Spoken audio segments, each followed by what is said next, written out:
maybe that's why everything looked weird. Oh, that's a really cool feature of a possible update to OBS that would explain things.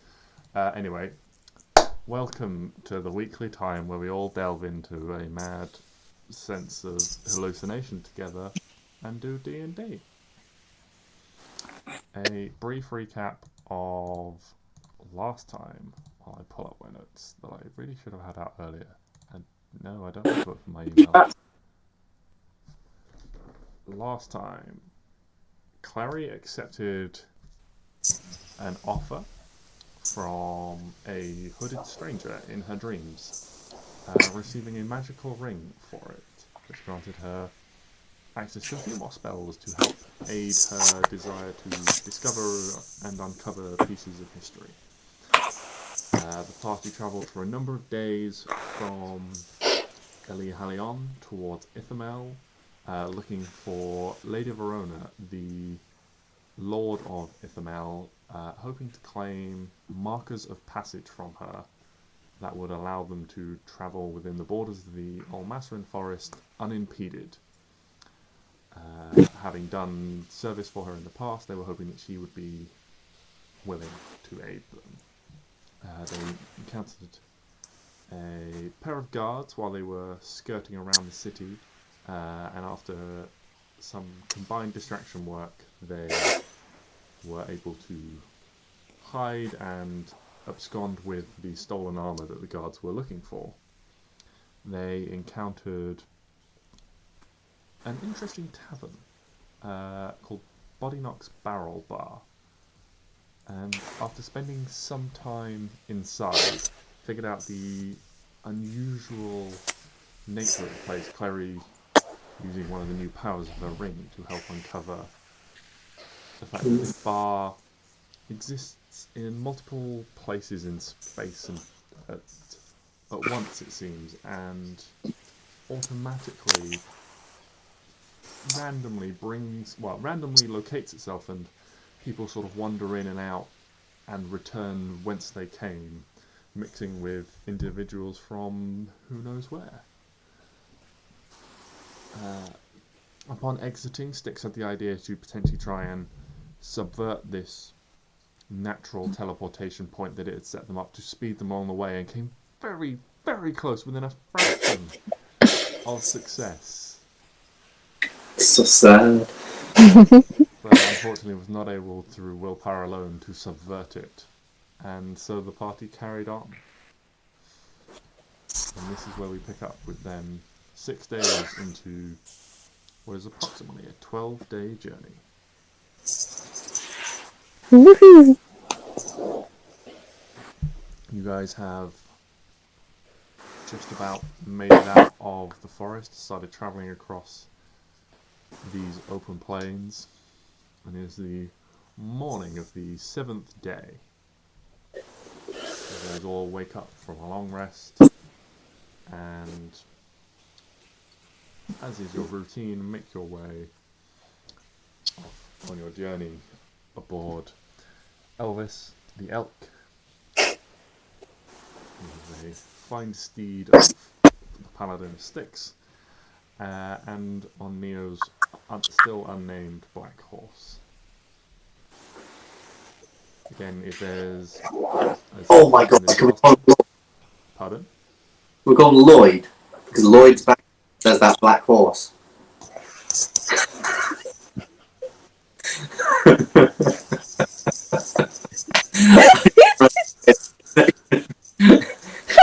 Slightly.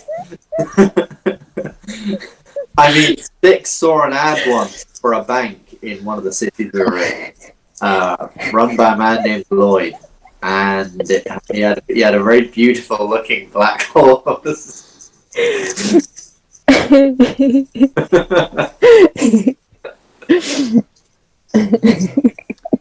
Yeah, just sort of looks and says, "Oh, I mean, if I don't ever remember what I originally called my horse, then I don't think I'd like him to be named after a bank." Yeah, that's a good point. Okay, Stix? That's fine. If you think of something else, Santander.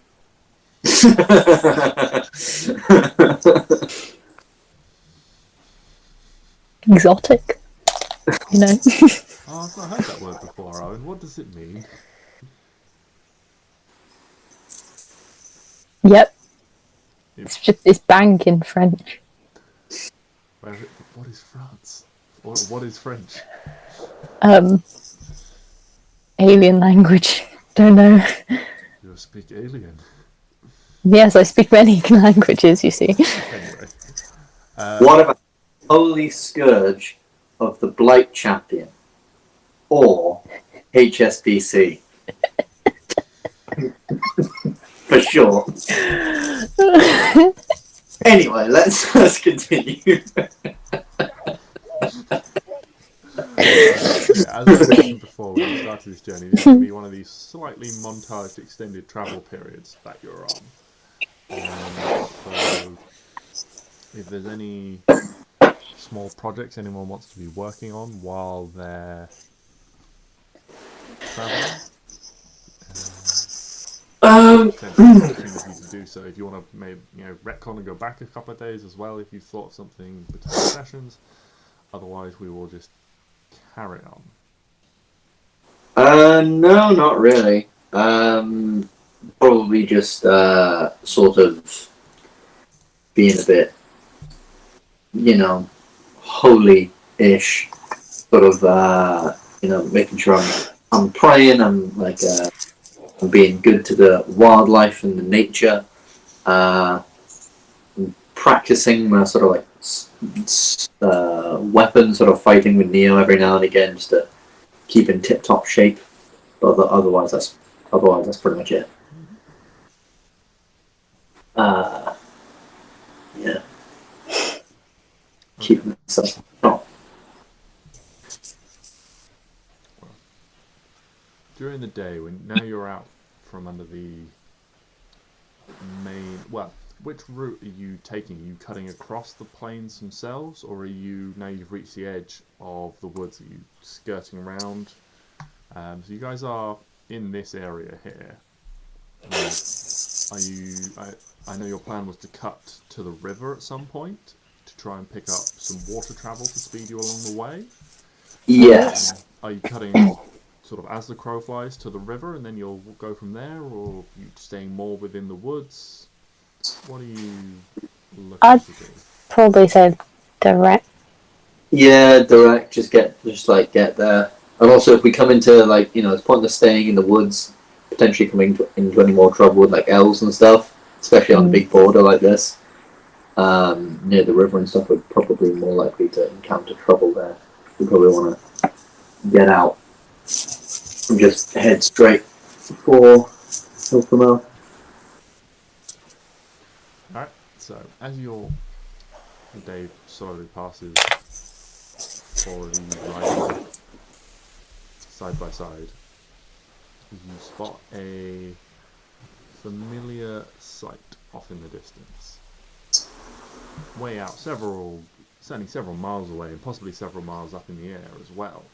You spot this familiar feathered creature alighting on with the faint reddish tint on the feathers of its wings, just slowly just soaring through the air, almost moving so slowly it's almost hovering on a thermal or something like that.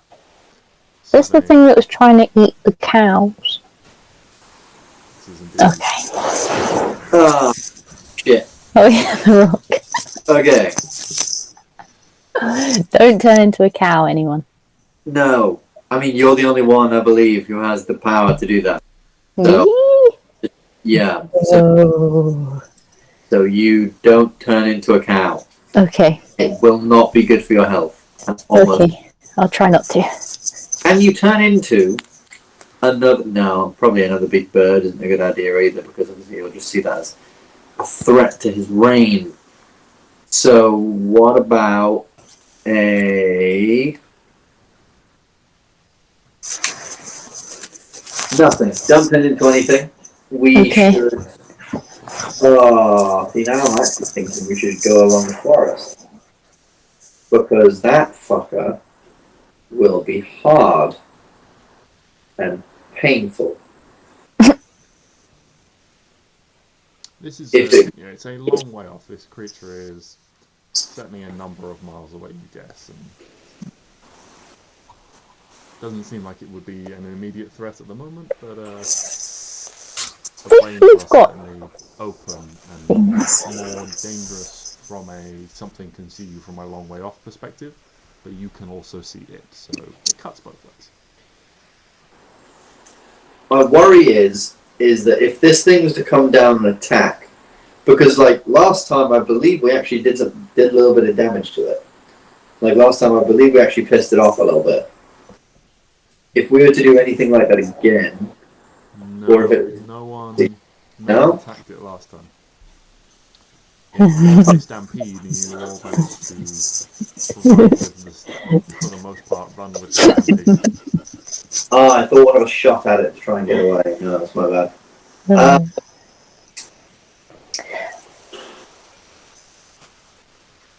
I don't know what you're thinking. Is it a beast? Or an animal? Make a nature check for me. No. Can I try and assist with this?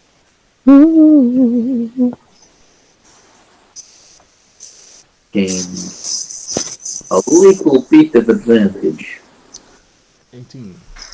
This thing seems so big that it's almost... creatures of this size are beyond animals, even though they share characteristics of it, so this is technically a monstrosity. Oh, you stupid monstrosity. Why can't you talk to me? Okay. Then I mean, I think we just walk, see what happens. If we can see it, it's more reassuring than it just kind of sneaking up. I guess, obviously, like, to attack us, it'll have to come down to us. And we can be ready. We can be ready. My only issue is, obviously, like, my ranged is a crossbow bolt. Chew. That's it. Me done. I don't know about Neo, but yes, that is basically me. Yeah, and Neo's also got one. That's basically us. So I guess while it's up in the air, we're sort of depending on you and Klari. That's fine. Pew, pew, pew, pew, pew. Okay. I'm confident. We have 50-50 here. Yeah, let's go. Fuck it. With the Stix special. Mm-hmm. Just smite it. Just climb on it? Yeah. Well, I'm going to be very honest, JD. If it comes down, that is my plan. Because I don't really know how it's going to, like, get me off its back if I just stab my sword into its back and hold the fuck on.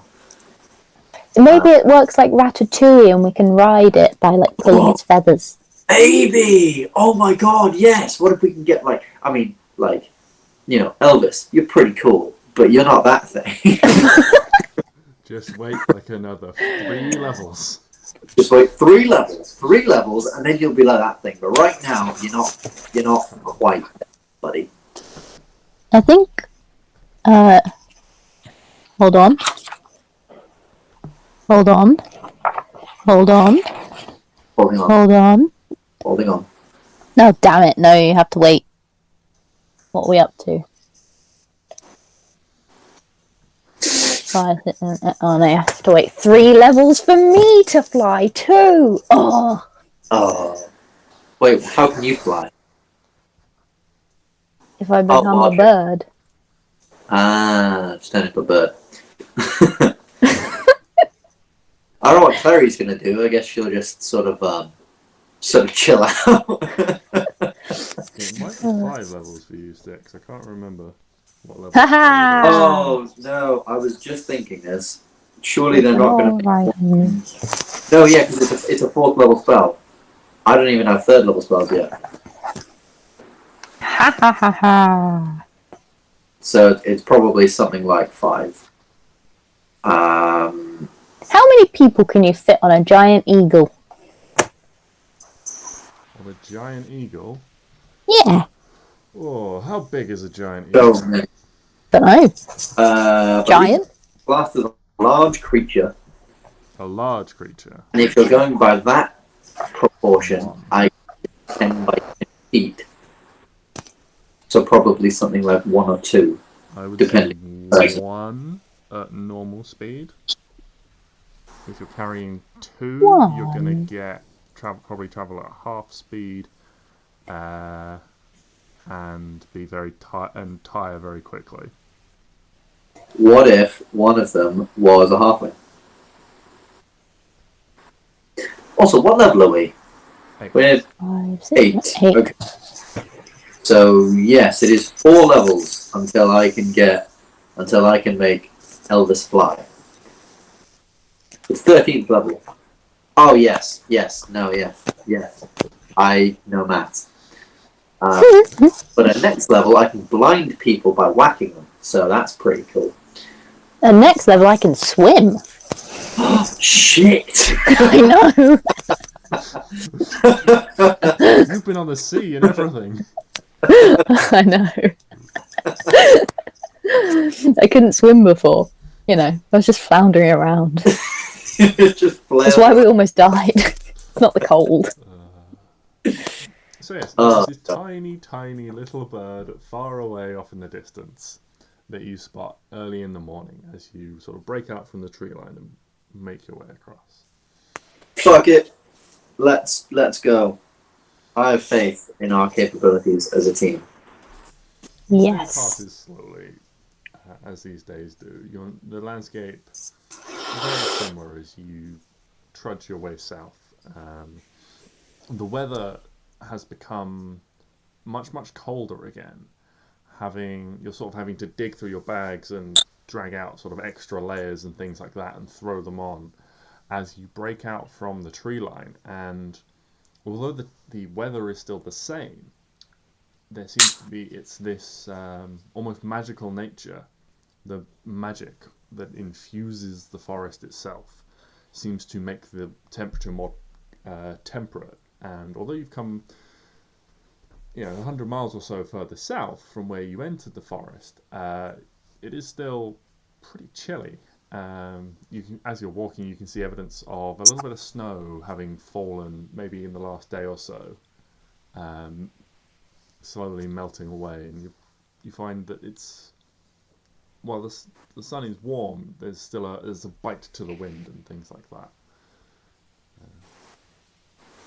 But it's chilly. It's not the frigid north that's going to freeze you to death. Huh. Alrighty. And so Fucking the cold. day passes Yeah. by. Control flame or produce flame on my hands. Just Keep you warm. Yeah. also keeping it. You get as you do so, there's a sort of a very low from Elvis, who seems to be kind of almost sort of like tosses his head around a little bit like, dude, I'm made of leaves. Don't worry, buddy. I got it. Whoa. Fine. Elvis being this slightly unnatural, with these more, leaf-like covering instead of fur and things like that. It's still a fey creature, so it'll be fine. But and you have this unnaturally strong bond, so it's just more of a just remember I'm made of leaves, right? But yeah, the evening slowly descends in, the sun having swung round during the day, been at your head heading south before swinging into the west. So you make it about a good ways towards the river, and as you're looking for a place to settle for the evening, you spot in the distance a reasonably sizable caravan, maybe 4 or 5 quite large wagons, some of them having fully enclosed, almost little cabins on them, on the back, made of wood. A couple of them being made from these more covered tent-likes in the back and things. And a sizable group of people sort of walking along or riding along beside you spot them. Maybe sort of half a mile or so in the distance, slowly moving in your direction. Do they look friendly? I want to say, like, are they sort of like approachable? Do they look like approachable people, or do they just sort of look like?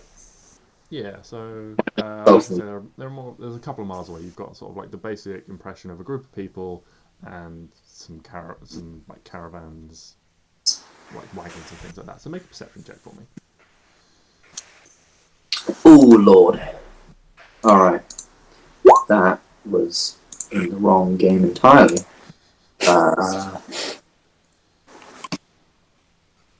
Why the fuck? Everything's grayed out. I can't access Stix's character sheet. Everything's grayed out. I have a +1. I'm going to speed this along. I have a +1 in perception. So here we go. Yeah. Yeah, like I can see Stix's character sheet, and it like hovers blue when I'm over them, but they're like grayed out and like slightly transparent. It's fucking weird. How odd indeed. Maybe Oh, Klari. Refresh on Roll20 or something. Yeah, that's what I'm doing. And 18 with your +1. So yeah, they look to be a reasonably sociable group. You don't see people. It doesn't look like an armed group. You don't see people wearing large sets of armor, carrying lots of weapons. You see a couple of children amongst the group. The most scary of them all.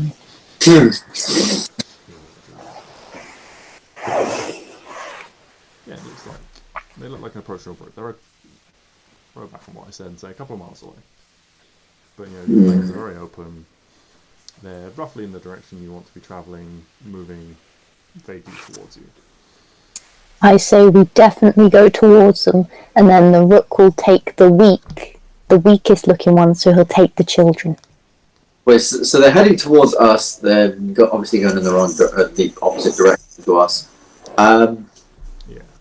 I will probably just want to ask, like, hey, we saw like a massive bird flying overhead like yesterday, and we've been through this way before, and it was there. Have you guys had any trouble with that sort of thing? So you're still a fair ways off at the moment.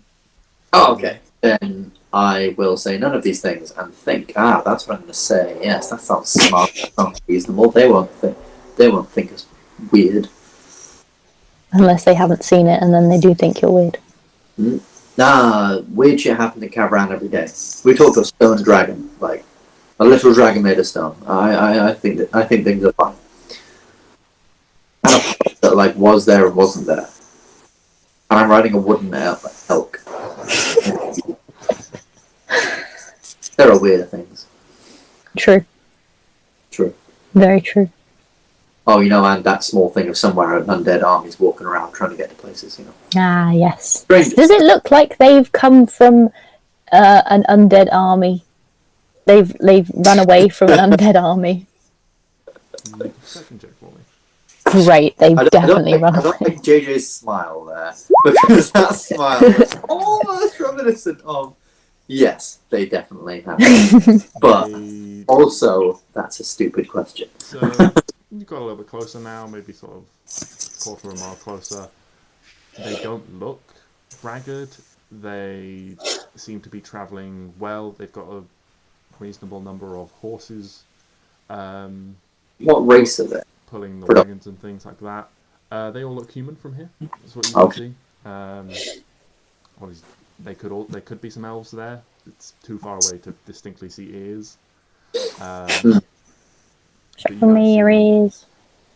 I mean, some of the children might be halflings or gnomes or something like that again. A little bit too far away to tell, but for the most part they look human from this distance.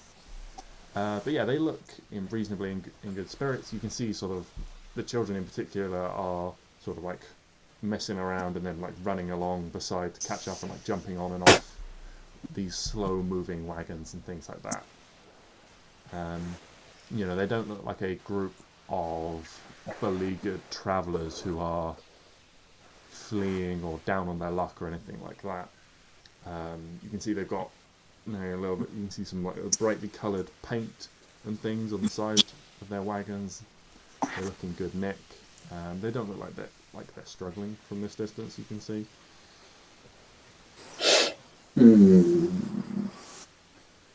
Another sort of... I say we get closer and then we talk to them if they don't seem. Yeah. Yeah. Another sort of 10 minutes go by, and you see the wagons actually pull off what passes for a road in these parts and form a bit of a ring, a bit of a perimeter. They set up in a circle. As you're getting closer, maybe a mile, 3/4 of a mile away now, you can start to see campfires being lit. A couple of tents start being put up and things like that. It seems like these people are settling in for the night. If they have noticed you, they've made no obvious indications to do anything about it. You could pass them by if you wanted. You can engage them. It's up to you guys. Yeah, let's fight them. All the children. Show them who's boss. I mean, yeah. I mean, we should. We could. I'm not saying we should. We could, but no. I think we should. If they're looking like they're settling down for the night, maybe we just sort of go up to them, see what they're about, and then maybe, because obviously better to travel in groups, maybe not right with them, but at the very least nearby, like on the other side of the road, or a couple of 100 meters away, something like that, just like within eyesight, so that if anything sort of comes for one of us, the other one can potentially do something about it. Not that they look armed or anything, so that'll be rather disappointing, but there we go. And they can bundle, on top of something. They can bundle. Yeah. It'll work. Yes, let's go talk to them. Yeah, we'll go up to them a little bit. Good evening. Talk to them, say hi. They have a large camp set up there. You can see several people sat down, sort of chopping a large amount of vegetables. Two of them, throwing them into a pot. One of them is chopping meat. Several of them have got collections of firewood that they're laying out ready by these the sort of cook fire to keep it fed through the night. Things like that.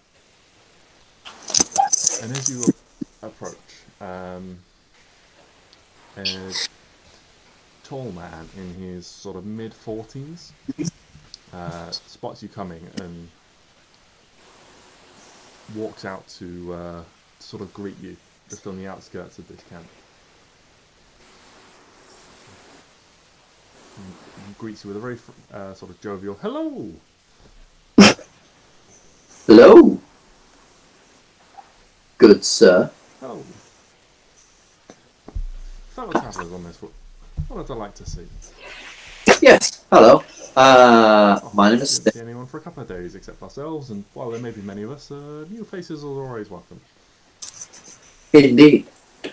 My name is Come, will Stix. you share our Arwen. fire, share our food, share a tale or two? A tale? Oh, like story, sorry. Indeed. A story. Well, I have a cracking one, and that is a pun. It's a great tale of times old. That's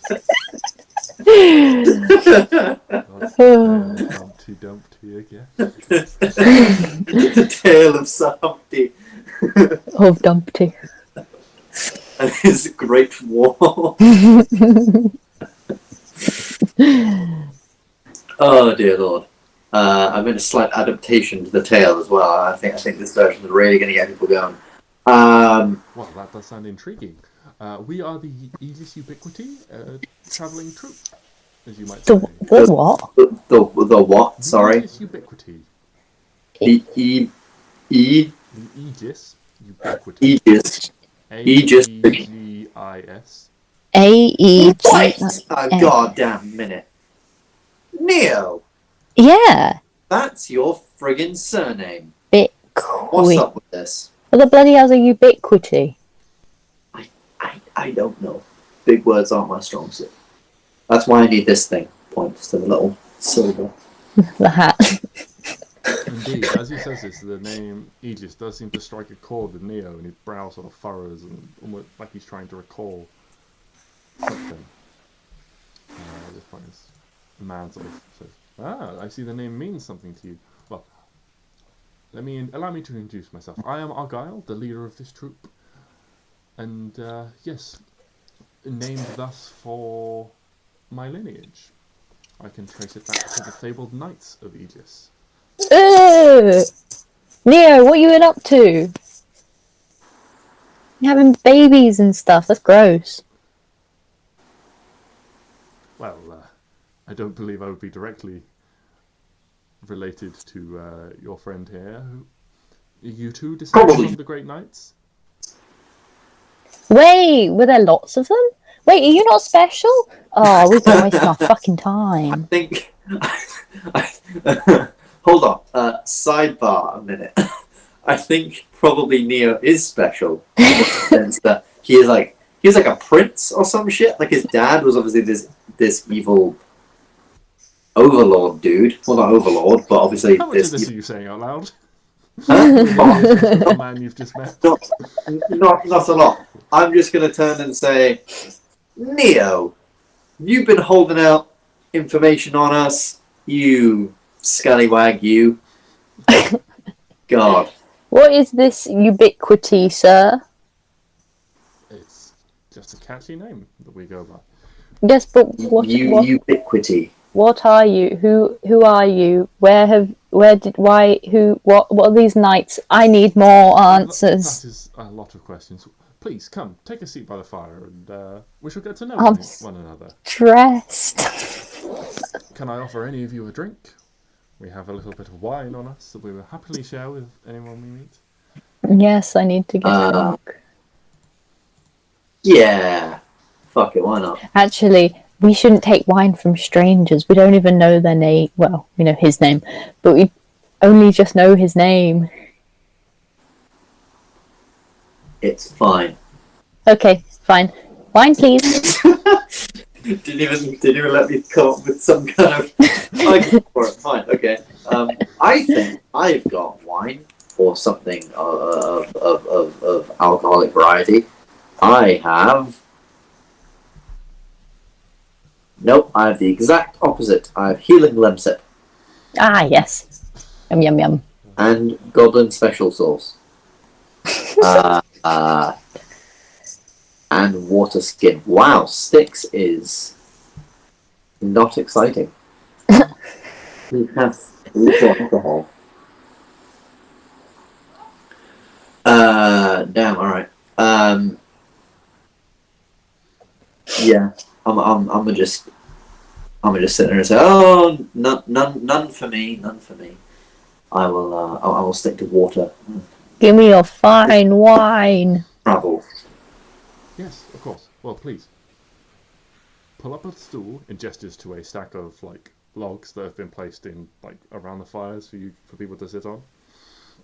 And then sort of raises a voice. He's like, Connell, come over here. And this boy of about 8 runs up and it's like, go fetch one of these small casks off the back of the wagon. It's like, all right, Dad. And just sprints off through. Oh no. Returns a couple of minutes later, moving much more slowly. I mean, it's only a small keg, about the size of maybe like a basketball or something like that. But comes with that sort of in his arms, and a woman is walking. When he returns, a woman is walking behind him, carrying a tray of wooden cups. And she sets them down on one of the empty stools, and Argyle quickly stands up and sort of sweeps her into this big, looping armed hug and theatrically sort of what's the word? Theatrically dips her and gives it a big kiss on the lips. No. And as they stand there as well, and she sort of blushes a bit and just like, gives him like a playful sort of like push on the chest away. It's like, my wife Artemis. My leading lady.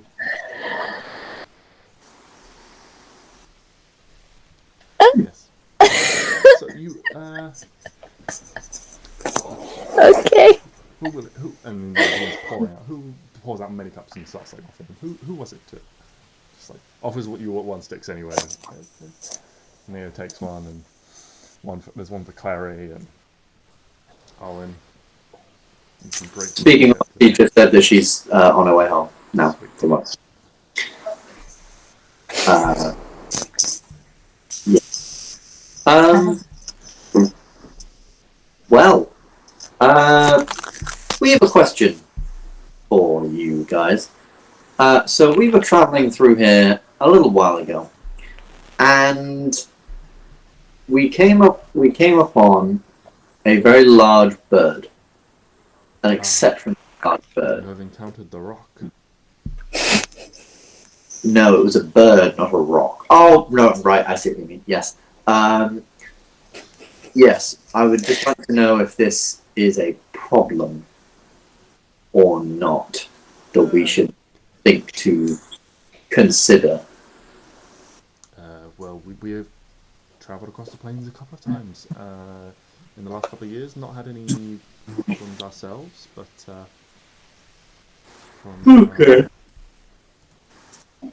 so what Isabel tells me, they generally The bloody hell's Isabel? prefer the cattle and things that graze on the plains, the easier targets. Yes, they do More of a prefer. meal that doesn't tend to fight back quite so much. What? Yes. Who's Isabel? I'm making a list of lovely names. Isabel is well, she is our grandmother, our doctor, Oh, good lord. Old as it were. lady in the ubiquity. What the hell is a ubiquity, sir? Well, that is just the name of our troupe. We are a travelling troupe of performers. Oh, you perform. Okay, weird group that performs. Would you perform? Well, we currently have 3 players in our repertoire Plays. at the moment. Plays.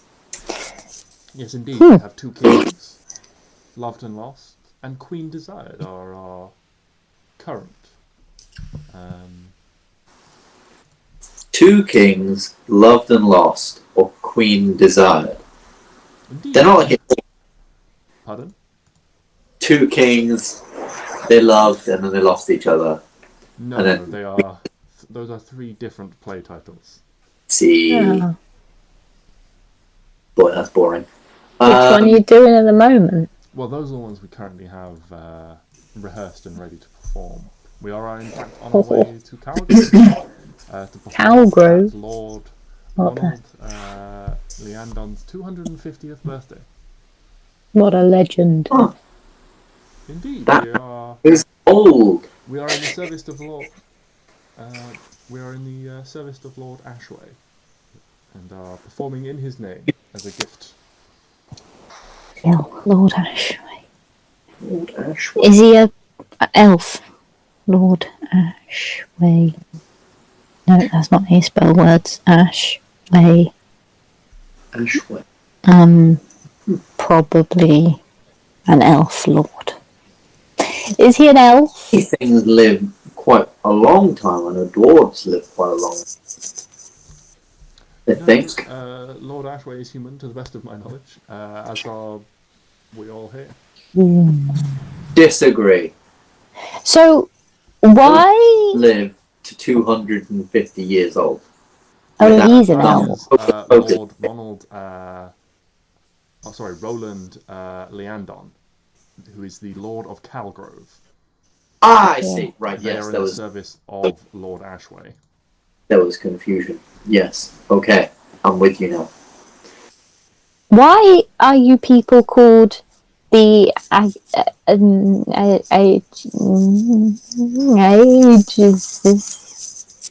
ubiquity? The Aegis, yeah, the Aegis ubiquity. If you are a descendant from the Aegis, but you're humans. Well, I myself am descended from the Knights of Aegis.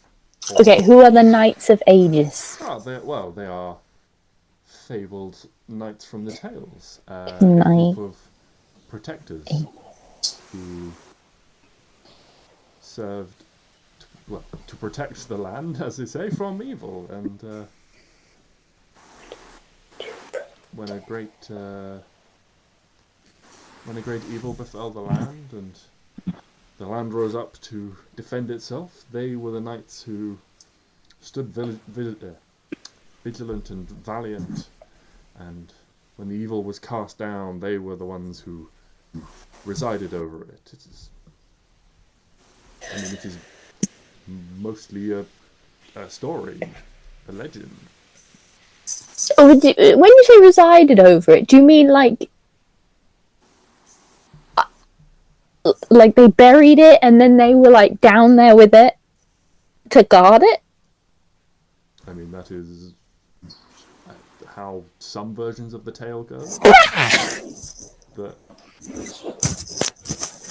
evil was vanquished, but was feared would rise again, so the knights vowed to guard it forevermore.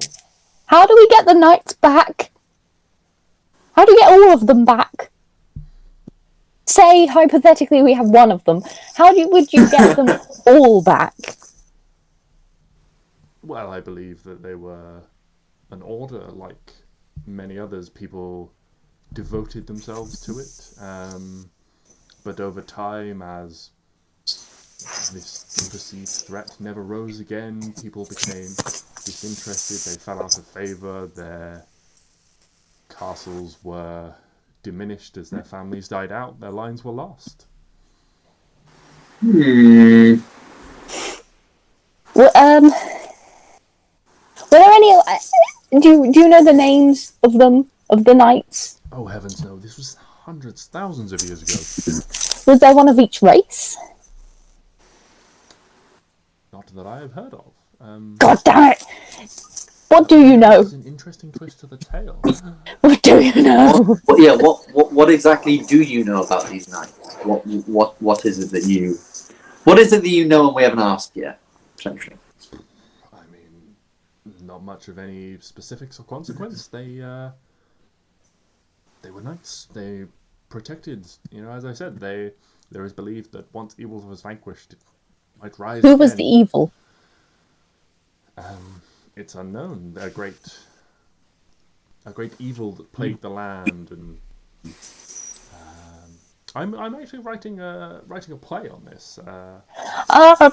You know suspiciously little for a man who's writing a play on this subject. And named his company after him.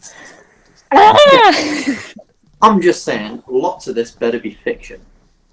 You better label this as a fiction, because it's most definitely not non-fiction. Sorry, I was just taking my jumper off. My headphones out. Can you say that again? You better label this shit as fiction, because you know suspiciously little on the subject you're writing a play on. Admittedly, it's cool.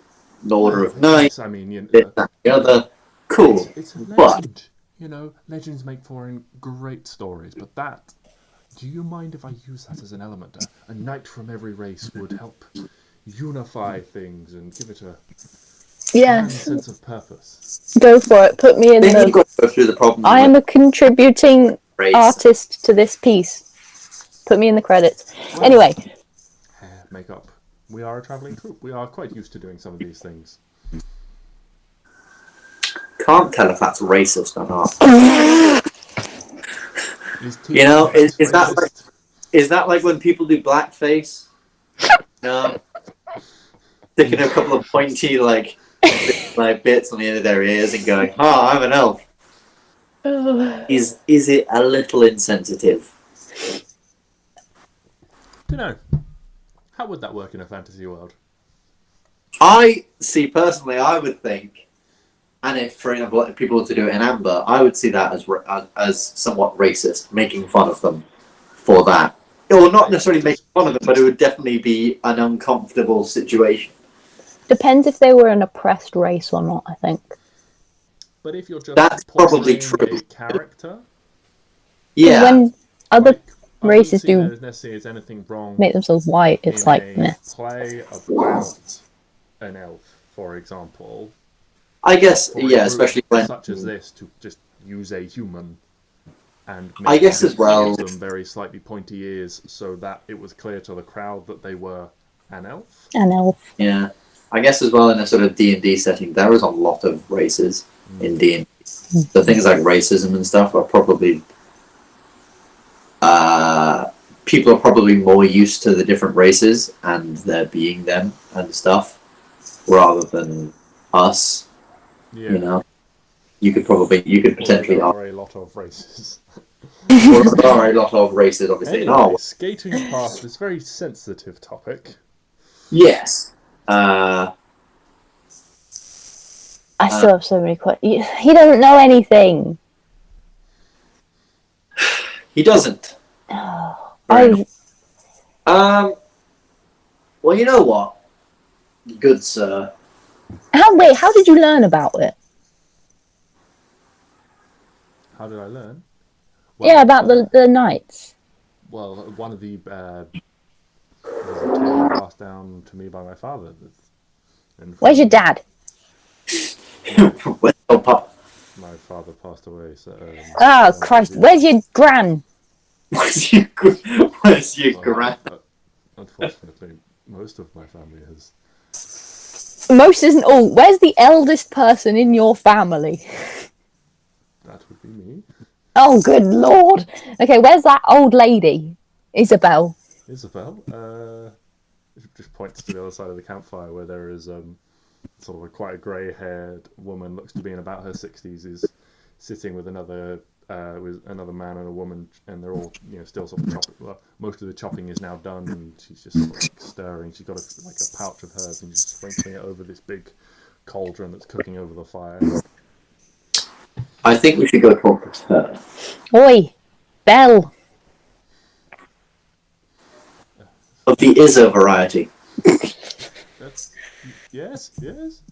Hello? You know anything about the Knights of them? Oh, well, do you want to talk to? Knights of. Go talk to our guy about that. It's his Oh, you people know nothing. He's the one claiming to be descended from them. Claiming. So the human one got frisky with people. Okay. Good to know. So if the human one's claiming to be, because obviously, yeah, these are like there is one of a race. So he doesn't know, or maybe doesn't. It's difficult to say that one. Okay. Never mind. Is there any? So, Stix, you would pick up on this from his description. What he was describing was more like a paladin order. Yeah. Like a sort of knightly order, which I believe Neo or we found out about from Neo. Or at least from all of our investigation that Neo was some knightly order, right? But I just wanted to see if there was anything else he knew. Yeah. Make a perception check for me. Better get John. Oh. Better get Sion. John. Nice. Consistent. You want to roll one for Klari as well? For the Clarimeister. The clarification.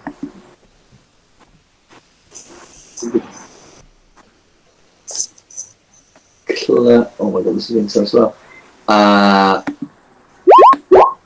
Okay, so Stix is probably the only one that catches any of this. But as Argyle's sort of sitting there talking to you guys, he's got the sleeves of his shirt sort of pushed back to the forearm, and you can see what probably looks like the lower half of a tattoo on his forearm. And you can see what looks to be like a triangle with a slightly sort of curved aspect to it, sticking out, and at the bottom of that, just a straight line coming down. Like Third aspect and a straight line coming down. So almost like the bottom half of a shield with something sticking out from underneath it. like that, but not quite like that. Yeah, but it would be a straight line. Yeah, I just quickly did it. Yeah. Okay. And this symbol you know you have seen before. And thinking about it, you take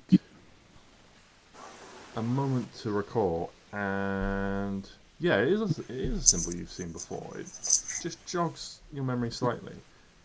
Neo has a ring on his hand. Does he?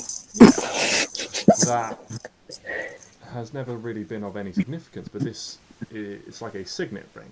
You know, it's got a small band and then a large face to it. And etched and worn into this face is a symbol of a shield split into 6.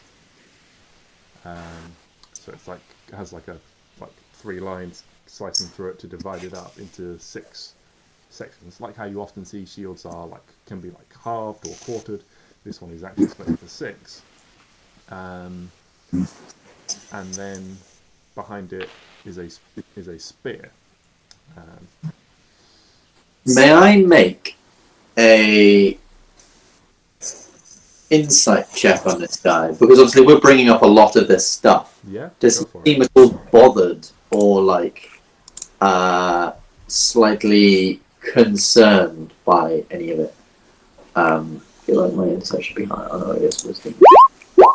For him, it just seems like it's a story, a tale, an adventure, something that he can find bits of information about and make a play from. Neo, is this jogging any memories? I mean, I Got look, anything? yeah, certainly the Knights of Aegis rings a bell. It's a familiar name. It's like flashes of names and faces, and the Knights were protectors. They were guardians, but they also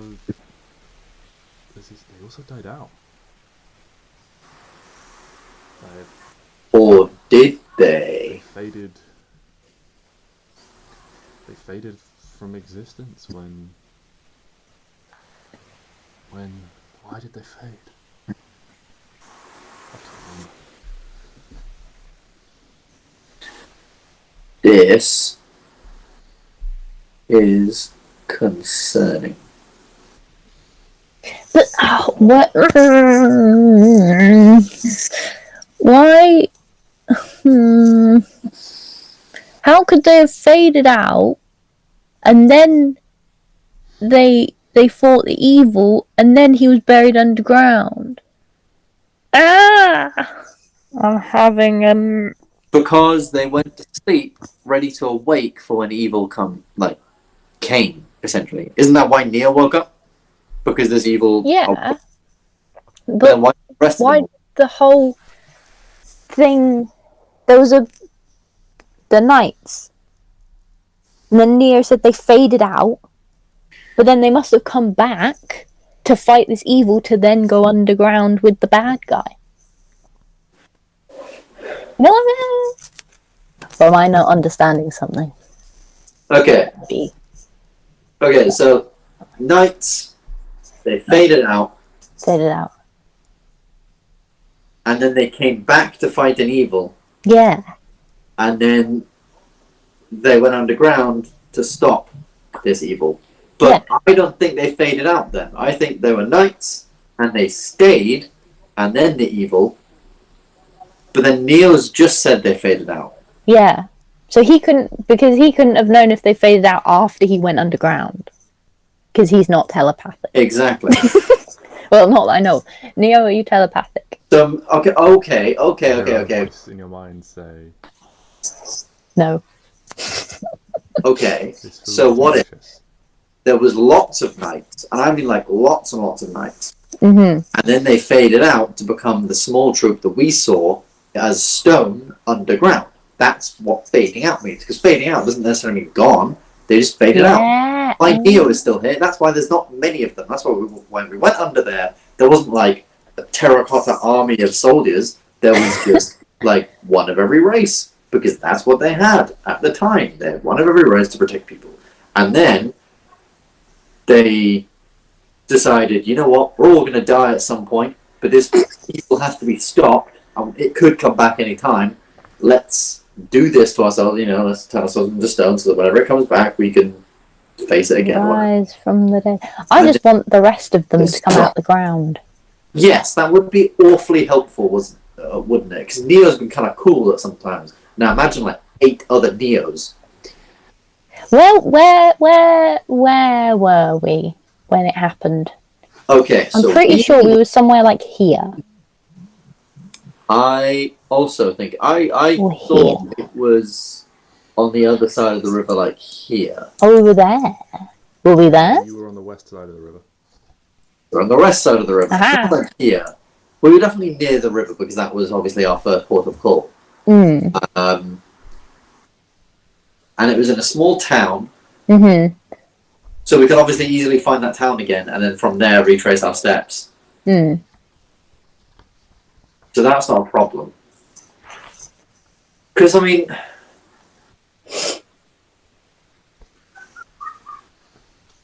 How does one wake up stone? With something like... Make an arcana. Oh.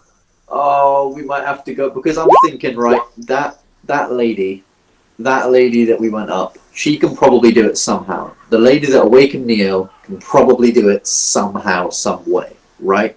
If she can do something higher than, like, Revivify, then sure. Stix, you can also make one, and so can Klari, if any of you want to. Because, I mean, stone is like petrifying, like when we face that basilisk. Like, so, to wake someone up from that would be, that would be powerful. I'm really good at this game.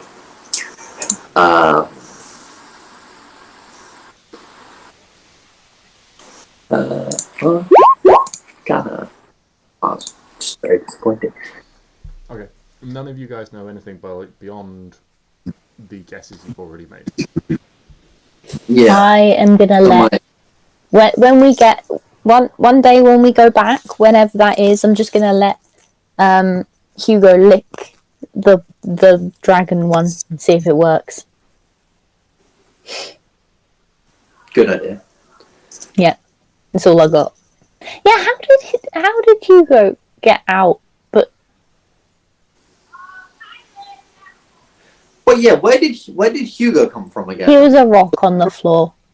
He was a rock on the floor. Yes, I thought he was a rock. He was that one of the pillars. It was in the Dragon Ball one. Was a miniature dragon, like condensed, and it had its foot resting on an egg, which Arwen thought was a rock. And I see.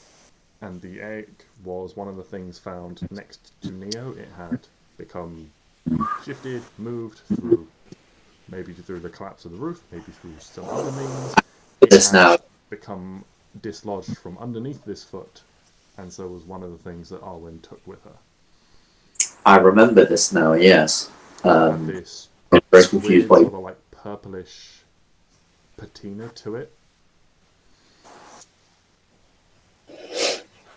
It was my magic, not rock. Yes, your Okay. rock. So, knowing that that's an egg, anyone with an interest in dragons can make a nature check. I like dragons. You do like dragons. Oh! I know everything about the dragons. Finally, can I No. learn? What do you mean, You no? don't know everything. I know they're cute. But you know that dragons lay eggs. And Nice. their eggs don't necessarily react in the same way everything else does over time. So you could guess that Hugo was a genuine egg from the time placed in there for 5,000 years to wait along with everything else. So what you're telling us right now is that Hugo is also like Neo. Oh, Oh fuck. a little baby. Hot damn. Okay. So let's think. It's very weird. Sorry, I keep looking outside because I can see my car. I don't know whether Chantel's in it or in the shop or somewhere. She's parked up, so she's near. Okay. So that means that the dragon awoke, the tiefling awoke, other people need to awake. Why did these ones awake? That's what we're missing. That's a very big thing we're missing here. So make an intelligence check for me, Stix. Just straight intelligence. Straight intelligence. Straight intelligence. I think my intelligence is wrong because isn't the Ringler thing meant to make my That's a intelligence? dexterity check. Yes. That's why, because I can't read. I need to get my eyes tested. Oh my lord. So Embarrassing yeah, for me. you remember that there were a lot of magical effects and a lot of mechanical effects to protect this place, and none Oh, of yeah. them seemed to be working anymore. Oh no, they lost. Are they never going to be Oh my god, yeah! Oh, I forgot about that because that was really, really sad. Okay. New Suppose plan. Neo. New plan then. We're on our own. Sort of. Obviously, that's why we're going to the Elven place to try and get them on our side and everything like that. This is just very. Okay, well, I think I guess we don't really know much more for now. But this guy having that tattoo is definitely a bit weird. Unless this tattoo, like, is this symbol? Could he have just found that? Obviously, Aegis. He obviously knows about the name Let's Aegis. ask him. Yeah, where is that tattoo from? My good fellow. Oh, what this? Like- And he like pulls up his sleeve now, so you can see the rest of it. I mean, this was my family crest.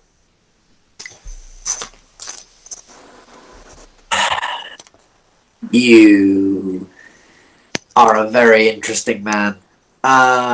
What's your family name? The Aegis family. Indeed. Obviously, your name being Aegis. Oh, So where are you from, good sir? Where are you originally from? I myself hail from the West Plains. That's where my family is from.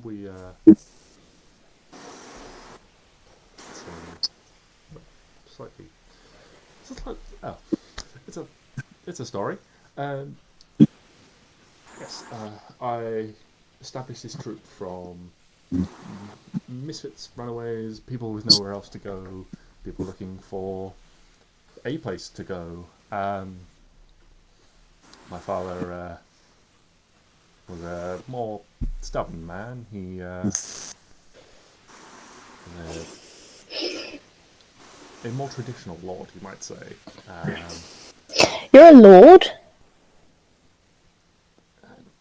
Oh, good lord, sir! Oh, please, no, none of that.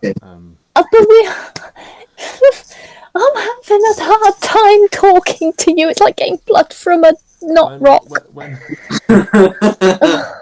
When my father died, Which theoretically you could do. You could get blood from a knot rock. when my father died, I gave all that up. It was never the life for me. And over the last 100 years, maybe, lands had dwindled, been lost. My grandfather made an attempt to reclaim some of it and ended up losing more, having to sell it to recover debts. And, Where are you from? investments poorly made.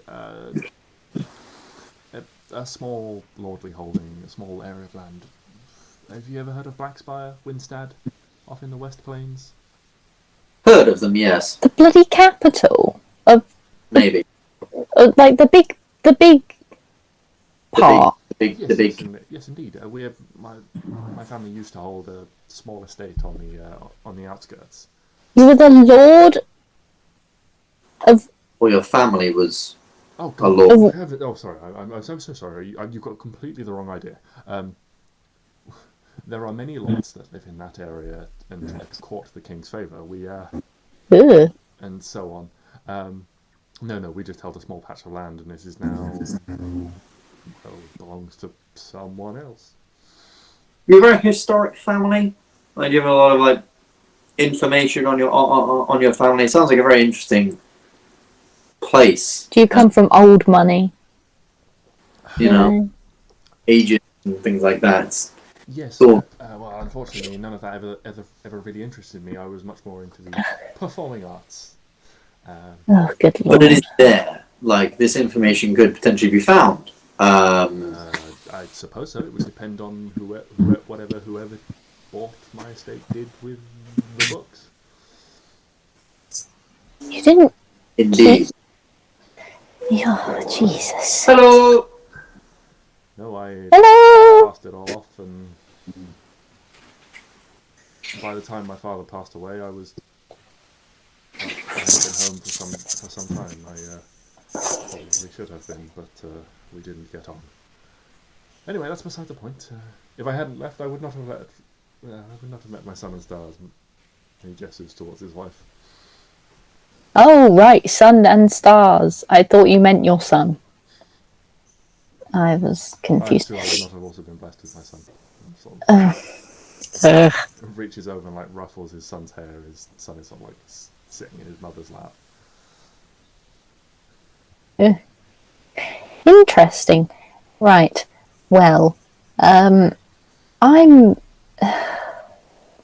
feel like I need to ask more things, but I don't know what to ask.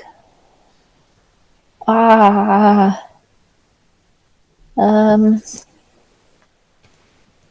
I seem to have struck a chord with you for something that seems far more involved than I have any clue of what's going on with. I can tell, sir. We're just a happy troop of travelling performers and gestures around, and you can see, there is a reasonably. Most people, it seems now, while you've been talking, have come and sort of settled by the campfire or sort of in the entrances of the tent. You can see sort of several couples, several people on their own, all in various sort of ages, appearances. They don't seem to be, you've got sort of more Nordic, sort of blonde-haired people, black-haired, that sort of thing. A few children are about.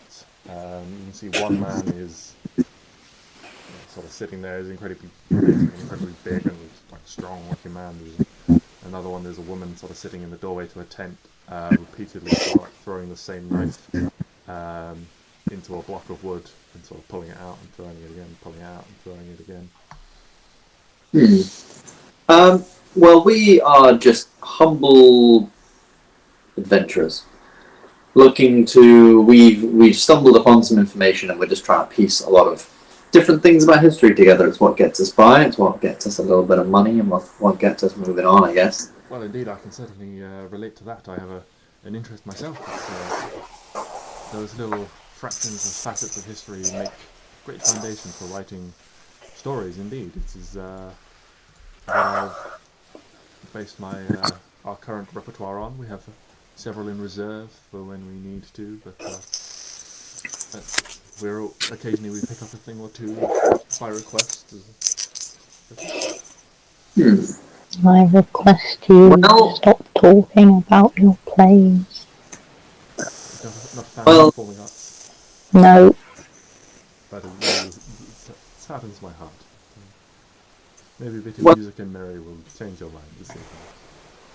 Yes, maybe. Yeah, if you don't mind us chilling out, we'll just set up our things, and then maybe we can settle down, speak.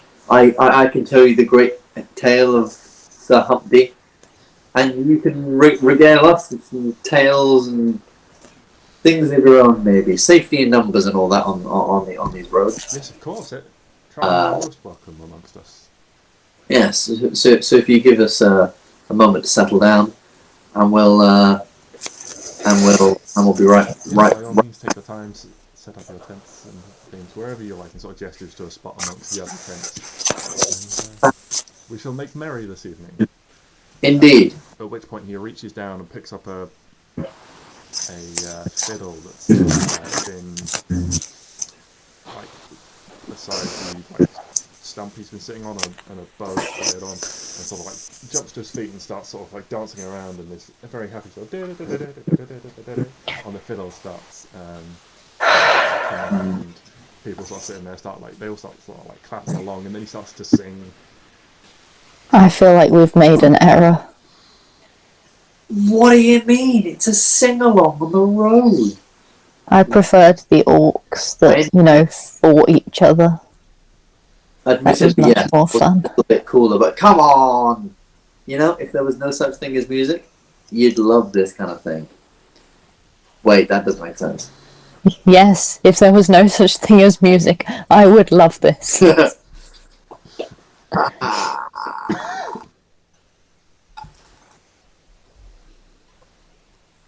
Oh, Neo, need help with the tent? Yeah, sure. Come on, let's go. And on that note, do you reckon we could take a quick break so that Chantal can get in and settle down and stuff? Come back. We shall do just that. Excellent.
I have a tale to regale. Indeed.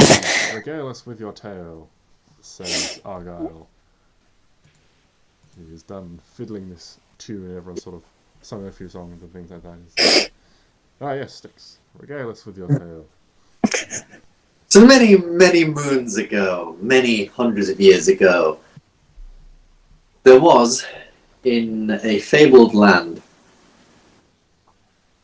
a lord, a knight of the kingdom, who had sworn to protect his men and his town, his city, from a great evil.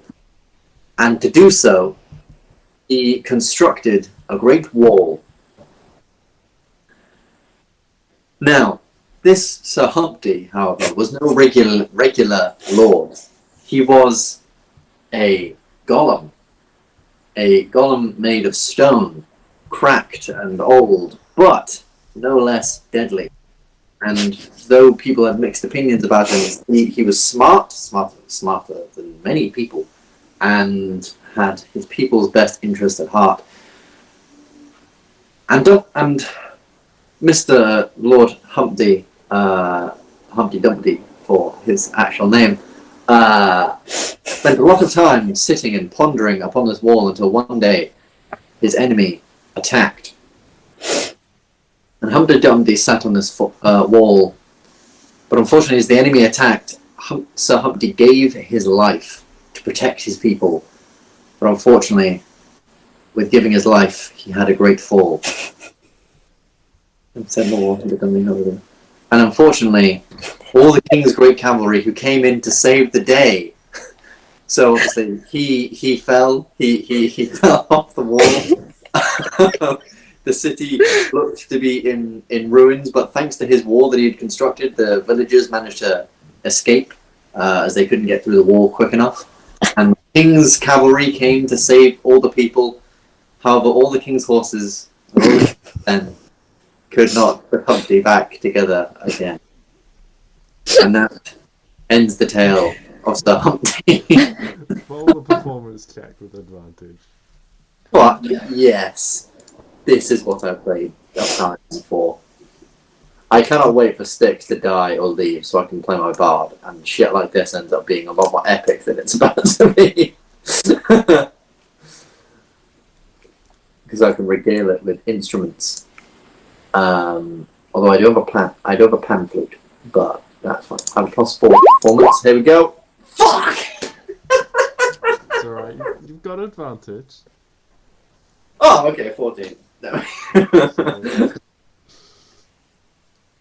You tell this very genuine and a very engaging story. But unfortunately, with your new embellishments that you're making since telling this several weeks ago on the ship, you maybe haven't quite pitched it at just the right level, and towards the tail end, people start to just sort of tail off in interest as you slightly lose the captive audience you had at the beginning. Oh, how rude. But it's still a good tale and a memorable tale. They don't appreciate what they've got. You know, that tale got a ship of some of the finest crew on the Kavran seas through hard times, I think you'll find. They certainly appreciate it. It's just with the new embellishments you've made, it adds a little bit of time to the telling of it and loses some of its cohesion. You need to work on that in the background. I want to give me a pen and paper. I'm going to write it down so the next time I do this, it's much better. Okay. I mean, yeah, if you genuinely want a piece of paper, Argyle Yeah. will... I mean, yes, this was an excellent a tale, like a golem as a lord. I know. In that, surely. Please do. If you could write me a copy as well. Of course, yes, absolutely. Yes, I'll start writing, and that's basically what Stix spends almost his entire evening doing. Just trying to write the tale over and over first draft. Okay, it was good, but it's a bit long, a bit lengthy, too many details in certain places. All right, it's another one. Okay, this time it's a bit punchy. It's better. It's got rhythm to it. But I completely forgot about the part where he's a golem. That's a good bit. Go. Okay. This time, for some reason, this time he's an egg. Why is he an egg in this?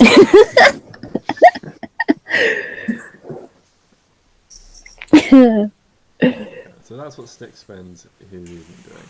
Owen, you get engaged by a lot of people who seem just sort of interested in getting to know the new face around. And so a lot of people sort of come, and while other people are maybe lots of like while music's being played, things like that. Again, after this sort of story is told and someone else has told another story, Argyle gets up again with his fiddle, and Artemis's wife gets up, and the two of them sort of sit down and start playing this slightly slower song, and one of the other ones, one of the actresses you learn whose name is Giselle comes up and she starts singing this song, and then there's a little bit more of sort of like more spirited music and things, and people sort of dancing and chatting, and you get to know you get to meet sort of a very reasonable number of the troupe. You learn there's Argyle and Artemis and their son Connaught. There's also Laurent and Elsbeth, who are a couple in their late 20s. Elsbeth is heavily pregnant, and so Laurent is spending a lot of time sort of looking after her quite closely. They are primarily two acrobats from the group. Good lord. But Elsbeth is currently teaching Okay. a teenager by the name of Fella to take her place. The person you probably spend the most time talking to and get along the best with is Maylene, who's She's the one that's throwing the knives. In her mid-30s, is indeed a knife thrower. Part of their routine involves being blindfolded, and spend some time telling you about how she is blindfolded. Sorry, I've just flicked back from my notes to the video feed. And Ben is holding a pig mug with wings and just miming flying it across the screen. Yes. Yeah, my sister got it for me from Asda. It's amazing. I'm going to ask my mum to go to Asda at the weekend with me. This was last year though, so I'm not sure. I will see if there's another type of mug that it's that cool. It's so adorable.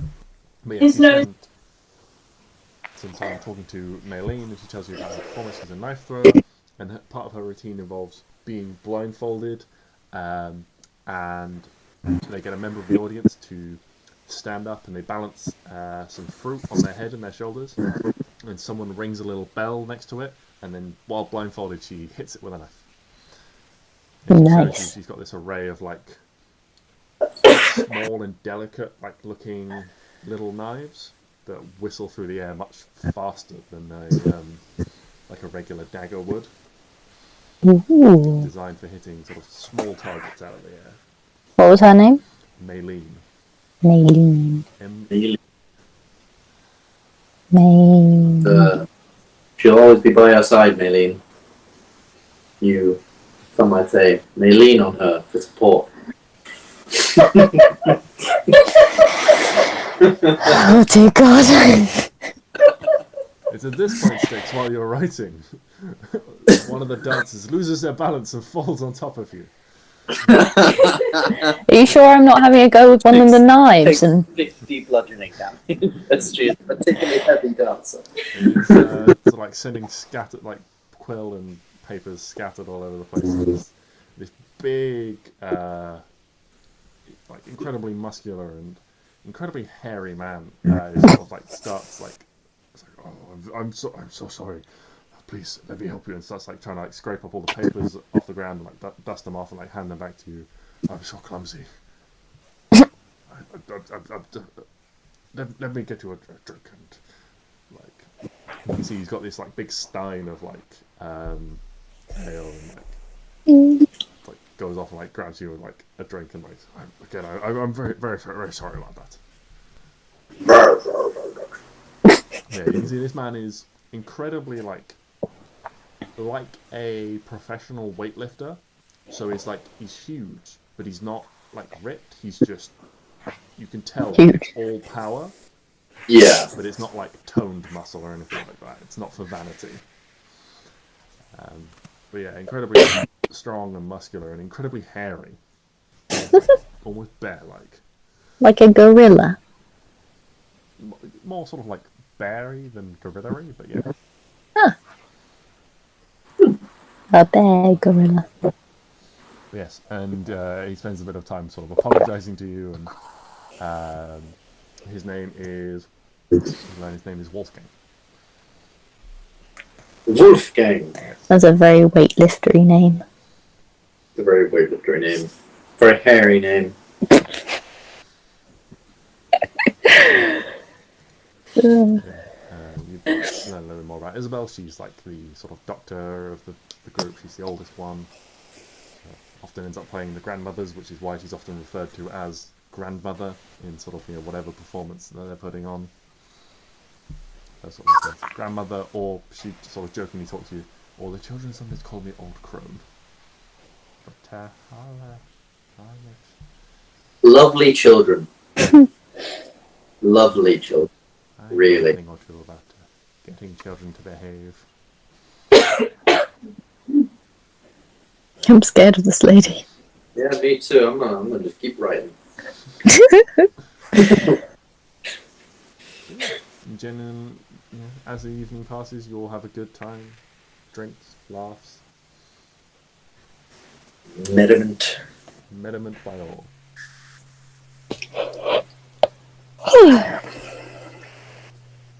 Fun.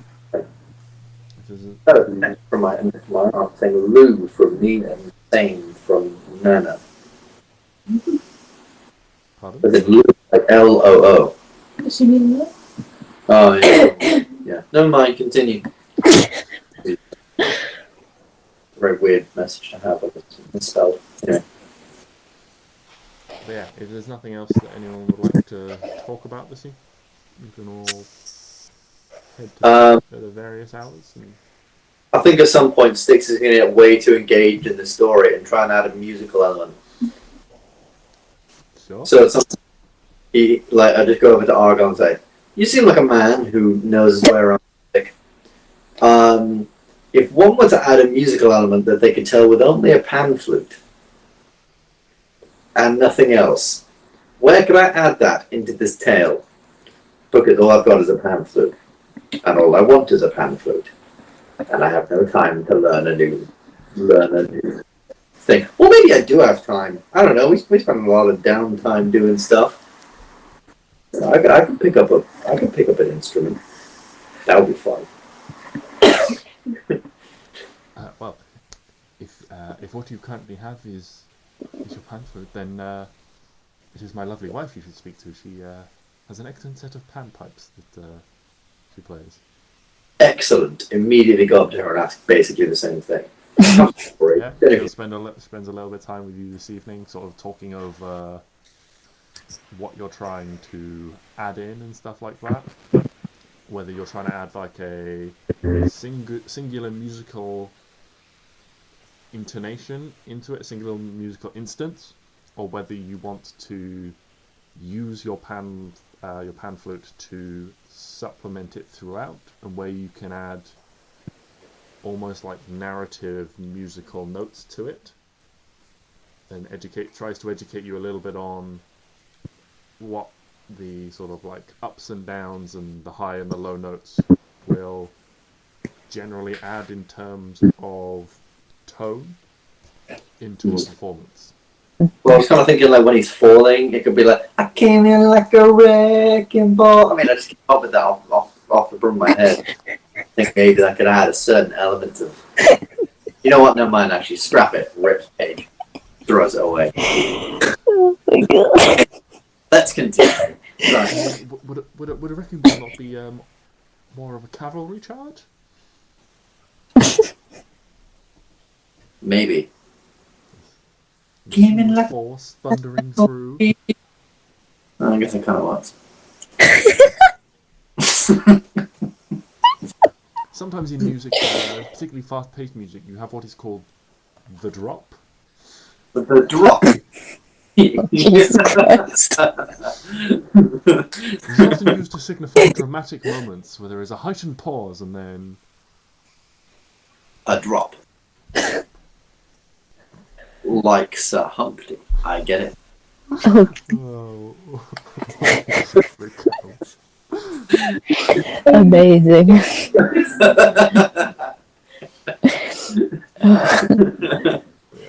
so that is Anyway, how you pass the game. If that is everything, then everyone. I think so. Yes, I think that will be. I think that will be all from me this evening. You'll be happy to know.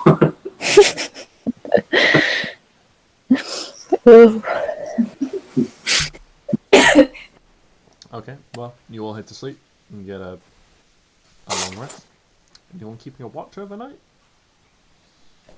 I probably will for a bit. That's fair. I think I'll just stay up as long as I can working on this, and then just sort of collapse at the table. Mhm. So, drooling over the. It almost waking up in the morning, Stix. It almost reminds you of being a child again when you were still sort of young enough, before you really learned to know your father. When occasionally you'd have those sort of caring moments where you'd maybe fall asleep downstairs or something like that, and you'd sort of half wake up in someone's arms being carried to bed. And this happens to you again, where you wake up and you realise you're in the arms of this incredibly strong, incredibly hairy man as he carries you and gently lays you in your tent. Sorry.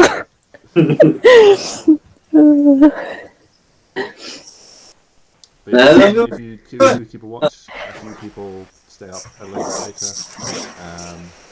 A couple of them do take a couple of other people. You see that at one point, you see that a man that you don't really know much about, but you kind of remember his name to be Bertram or Bertrand or something like that. You think as you're sort of sleepily sort of watching, he's walking around. He's got a torch in his hand, sort of walks a couple of laps around the camp just to make sure everything's in order. But the next morning, everything is packed up with remarkable efficiency. None of these people seem to be feeling any ill effects from their merriment. How much was everyone drinking last night? Not loads, just a little. Me, probably not very much either, because I was working on my thing. Mm-hmm. Clear mind, playing music or upset. So you're maybe a little bit sort of like groggy and slow to start in the morning, but no one's like hungover or anything like that. And the day passes. You say your goodbyes. Everyone's very friendly and to you guys. Having not known you very long, but they are all genuine and share goodbyes. And they head north. You head south, following sort of you can see the tracks in the road from where their numerous wagons ran over it. Is there anything you'd like to say or ask them about the journey before you leave? Probably just confirm that big bird still isn't there. Otherwise, and it's like okay to pass by. But otherwise, pretty good. Otherwise, happy to just keep on going. Yeah, Isabel just confirms what you already kind of picked up on and got told, that generally the birds like that tend to hunt for the more docile what's the word? It's not livestock, but it is kind of livestock. So no, I'll go with livestock. The more general sort of like livestock and animals like that on the plains and things like that. Things that are unlikely to fight back. Things they can just sort of drop on and carry off. That's fair. Yeah. Awesome. So Yeah. the day goes by. Around sort of the middle of the day-ish, you catch sight of this river that you're heading towards. It's quite a large river, spanning maybe sort of between 50 and 100 feet in places, as it flows, and you can begin to follow it on your side. And Excellent. follow it for most of the day, or for the rest of the day, finding a spot to camp in the evening, and make your way further south. Moving on to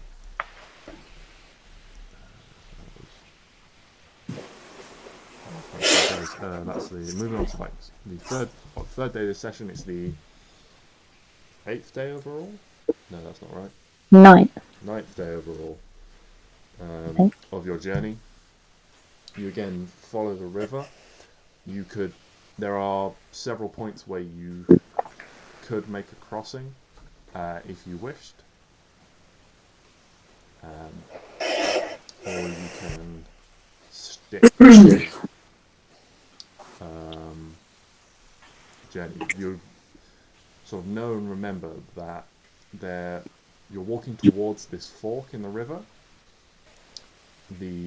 What would be the left-hand fork from the direction you're travelling flows down and sort of winds around and actually flows past Ithemel and then all the way down the Dender River. The right fork flows towards Ithemel and then sort of terminates, and so you would cross the land again. You would be potentially less likely to find a boat or something like that. I'd say go one because it doesn't travel as far. Yeah. We probably want to stay on the left-hand one and then just keep heading down on a boat where we can gain the services. Maybe there's a little fishing village. We can buy a boat, get on going, or rent. So you pass towards, so around midday you've managed to reach the river itself. Towards the end of the day, you spot a town, actually sort of stationed on the crossroads itself. Not the crossroads, sorry, the fork in the river where this large sort of, the river almost swells at this point, becoming maybe sort of 100-foot wide before it splits into these two smaller sections. And there is a small town stationed around this. You can see a couple of fishing boats seem to be on the water, returning. You can see sort of nets bundled up as you walk down towards the town itself. Yeah, let's head over to this. Let's head up this town. We can get some kind of transportation, I reckon. On your best behaviour, everybody. okay. I will be good. Good. No, no stealing, eh? Haven't done that in ages. Exactly. Me neither. Never. Not a damn thing. Let's go.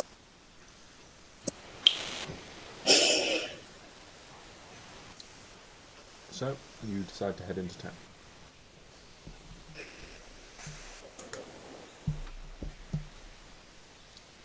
It is a reasonably, it is on the cusp of being town and village. It's not a huge area. There are a reasonable number of dwellings, and as you're walking through, you can see this place has a much more regular town feel to it. All the houses and things are manufactured, unlike the pure elven dwellings from within the forest itself, but you do see quite a large number of elves about, as well as a handful of humans. What is the name of the town? Would we know that yet, or? No? Mm. I mean, Okay. you can ask someone if you like. I will tell you that the town is called the Forks. 4. We've been here. You would have... no, you wouldn't have been here. Because you No. didn't come this far north of the Right. river. No, we didn't. Yes. No, we went a really weird way of all of this. Okay. So, let's think. Anyone need any restocking of anything, like arrows or weapons of any kind? No, we haven't done anything since the town where you didn't steal anything. Exactly. That's a weird way of, describing the town. Because you would say that about every town, obviously. Yeah, exactly. Okay, so now this town is the town where I did. Guys, Who? you know what you did. No, you don't. You see, you just think you know, but you don't really know. Yeah, you don't know how cool it was. Neo just gives Klari a look like, can you believe that? She returns to it. Rolls her eyes. I mean, I'm pretty sure I openly admitted that I stole it in the other session, but it's fine.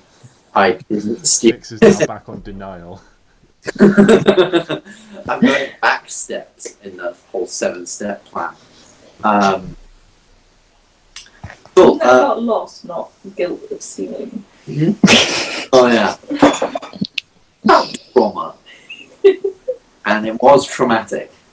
Right up until I put this very comfortable armor on, and then it was not traumatic at all. Anyway, let's just go find someone with a boat. Go down to near the river.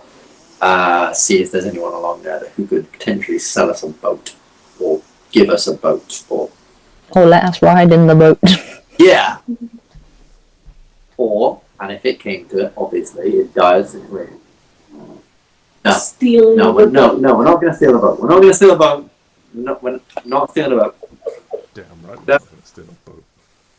That would be bad. Bad Stix. Go ahead, smack on that slap.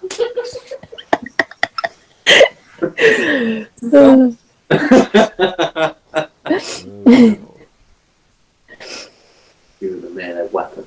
And as much as these bad boys are weapons, I don't think that physically, technically counts.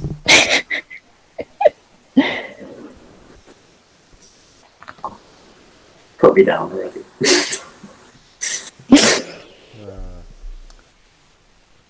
Anyway, Though I warn you, my next character more powerful than so if you're looking for somewhere you can potentially hire a boat, make an investigation check. Whoever's helming this. You have advantage if someone wants to help, or someone else can make one independently. I'll help. I probably don't have very good investigation. I have a +1. No, +3. Oh my god. Wow. +1 this shit. You have advantage. It's okay. Of course. Of course. So, Stix, it's like, it's alright guys, I know where we'll find it. And immediately turns away from the water. I point that way, and then Arwen just sort of points my finger the other way. Yes! Yes, that way. And yes, you walk down there, and you navigate your way through, and manage to quickly arrive at the water's edge on a small dock. There is a small, sort of almost barn-like building with a little jetty that sticks out into the water, and a couple of fishing boats are tied up to it. Is there anyone here we can speak to? Yeah, there seems to be one group still offloading their catch. The other boat seems to be sort of tied up and no sign of anyone about, but the other one, you still managed to catch them before they leave for the end of the day. Hello. Sorry to disturb you. I know it's the end of the day and you probably just wanted to get off, but we wanted to know how we might be able to procure one of these boats for ourselves. We're on an incredibly important mission and need a boat. The figure before you just sort of like looks like sort of quite tired and sort of like rubs their eyes. It's like,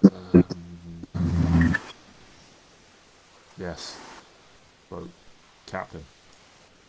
And just like one moment, like takes this like big sort of like barrel that they've been like wheeling along and like, wheels it inside, and you hear this shout from within, and a few moments later out comes quite an old looking man. It's just like a little bit hunched by age, has a wrinkled and weathered skin from sort of rough calatans. You can tell there's a man that sort of worked hard his whole life and things like that. So, yes, what do you hire a boat?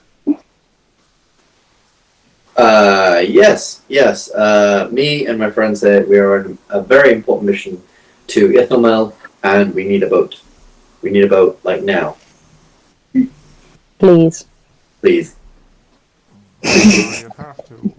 I don't know if there's anyone around here that would take you all the way, not without significant coin. Yeah, we have some coin. I mean, even just like a simple fishing boat that we could, like a rowing boat that we could, like, row ourselves, just some way of getting downriver quickly would be very useful. Oh, you don't want to row all that way. Probably not, You're but better off walking, but I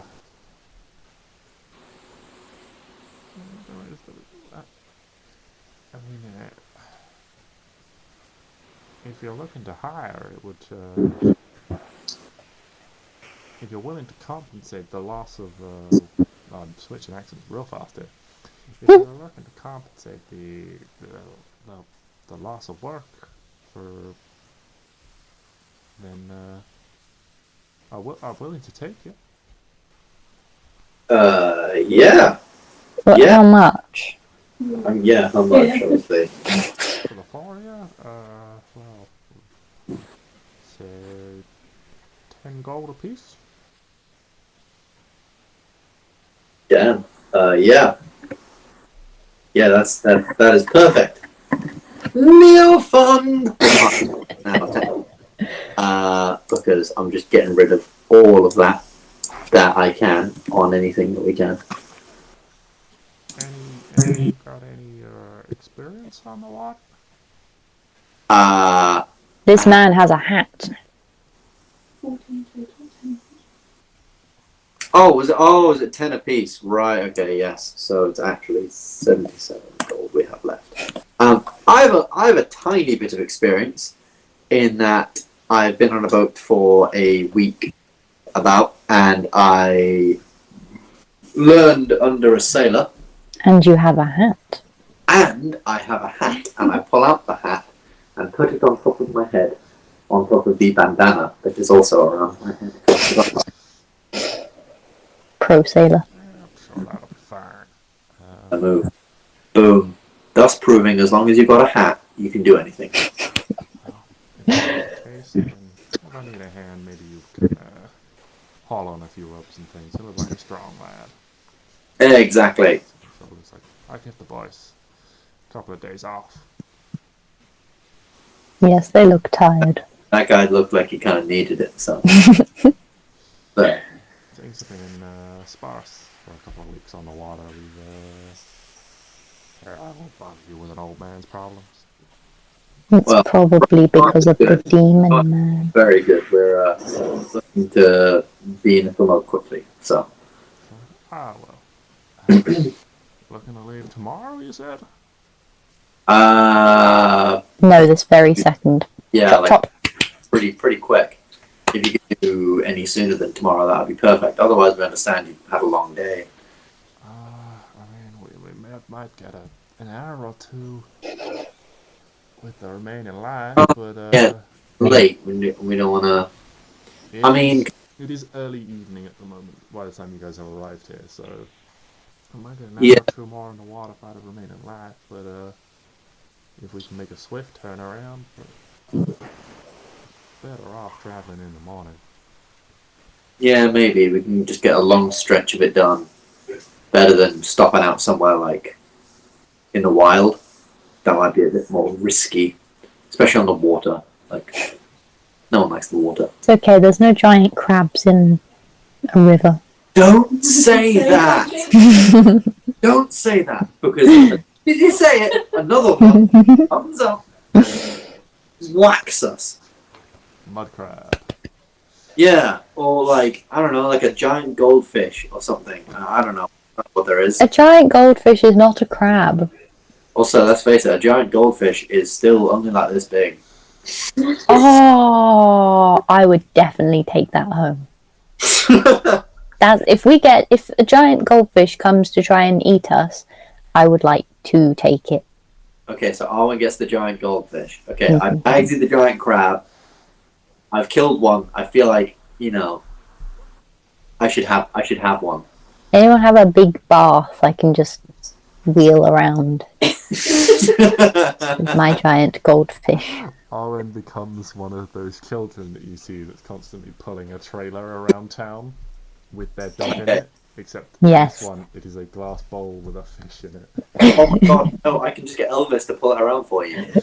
Plan. Okay, so step 1, defeat Neo's dad and the whole undead thing. Step 2, find a giant bath. Gotcha. Then find a giant goldfish to go in the bath. Giant goldfish. Or someone who can make a goldfish giant. Oh, yes. That might be slightly easier. I'm just saying. It has to be one of those goldfish with the big eyes. Absolutely. You get a clownfish. That'd be cool. Ooh. Like a giant clownfish. And then we could say, oh, where's Nemo? Oh, no, don't worry, he's right there. We found him. Okay. Anyway, what were we talking Three-step about? plan. Easy. Yeah, what were we talking about? Okay, yeah, so we're going to stay here overnight, and then we'll get going. At first light in the morning. Ooh. Sounds like a plan. Good plan? What are y'all's names? I'm Pyro. Biro. Biro. I'll make sure to write that one down. I thought he was asking for a biro.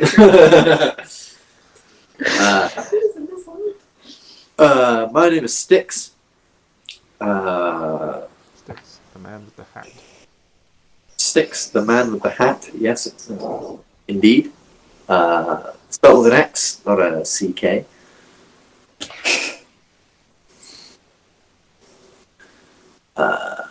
This is Arwen. This is Klari. And this guy's Neo. And this beautiful bastard is Elvis. Elvis just... There we go. Right. Oh, yes.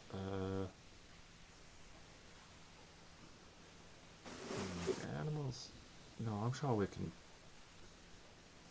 I mean, I can get rid of him if you want. I can just sort of like... Oh, no, I wouldn't part you from your companion like that, but It's not a lot of trouble. As I've recently found out, it is really not a lot of trouble. I can take a short rest and he's back. he doesn't seem to quite comprehend what you're saying. I- He's like, okay, well, whatever you're comfortable with, son. What would happen if there was an animal on the ship? Well, Earth would explode. the boat's not very big. It normally only takes me and the two guys to run it. So Oh, okay, so it's not. Okay, that's it fine. might be a bit cramped with them, but I'm sure Oh, we no, can squeeze them in as long as they don't panic or anything too much. No, it's fine. Elvis, I'll see you in the. I'll see you later, buddy. And I'll just snap my fingers, and he just sort of deforms all of the wood and leaves and everything, just sort of ungrows back in. ungrows. Turns into nothing. There's just sort of like a few leaves just sort of like drift slowly to the ground. Oh, well, that'd be a fine thing. Yeah, trust me, he's not dead. I don't think. Okay, well, I'll see the far end here bright and early tomorrow morning. Bright and early, first light. As soon as that sun crests over the horizon, we'll be here. If we can get Arwen out of bed. Yeah, I don't make any promises. I will drag you with my sword if I have to. This is important business. We're making waves Drag? in Are you gonna stab me? I'm not going to stab you. I don't really know how it works. I will stab you first. My sword is also a hammer. I can. Are you going to batter me? No. This is. I will hit you first. I will knock on your door with the hammer, make a loud noise to wake you up until you are awake. Byro has gone. Okay, bye. You can almost see the thought bubbles over his head of, oh god, what have I got myself into? Mm-hmm. It's fine. We'll be fine. But no, I'm not going to kill you. Good. But that's a suspicious thing to say to your friend. It is. But you know what? I feel like we've been together we've been a group long enough now that we can just say that to each other, and it's probably fine. We've killed enough things as a group to know that we're not going to kill each other anytime soon. Hopefully. I think. It's Nice. that like the time you said you weren't going to steal. You know what? Shut up. Shut up. You guys find a small inn to stay the night. Silver apiece for a room. Oh, silver. And comfortably. One more silver. Give it to Another long night's rest. Up bright and early at the crack to Crack. yeah, the crack of dawn. I mean, Yeah, bright and early at the crack to oh dear. Yes. and the four of you meet Byro down at the docks again, and he seems to have got there ahead of you, and you can see that some of the nets and various like fishing accoutrements have been shifted from the boat to give it a more open deck. There's a singular mast in the centre with a single sail. It's kind of tied loosely. So, morning. Good to see you. Good morning. The boats are ready to go when you are. I would like it noted that in the morning I did wake up, turn my sword into a hammer, and just on Arwen's thing until I either A, woke Arwen up, or B, got kicked out.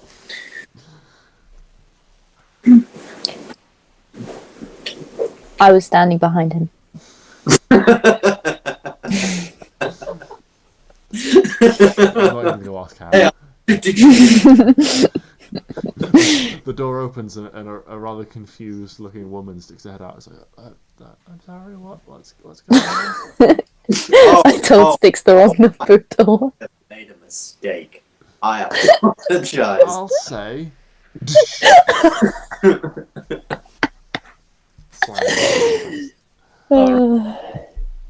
I put on my hat. I'm ready for sailing. You are quickly underway once more.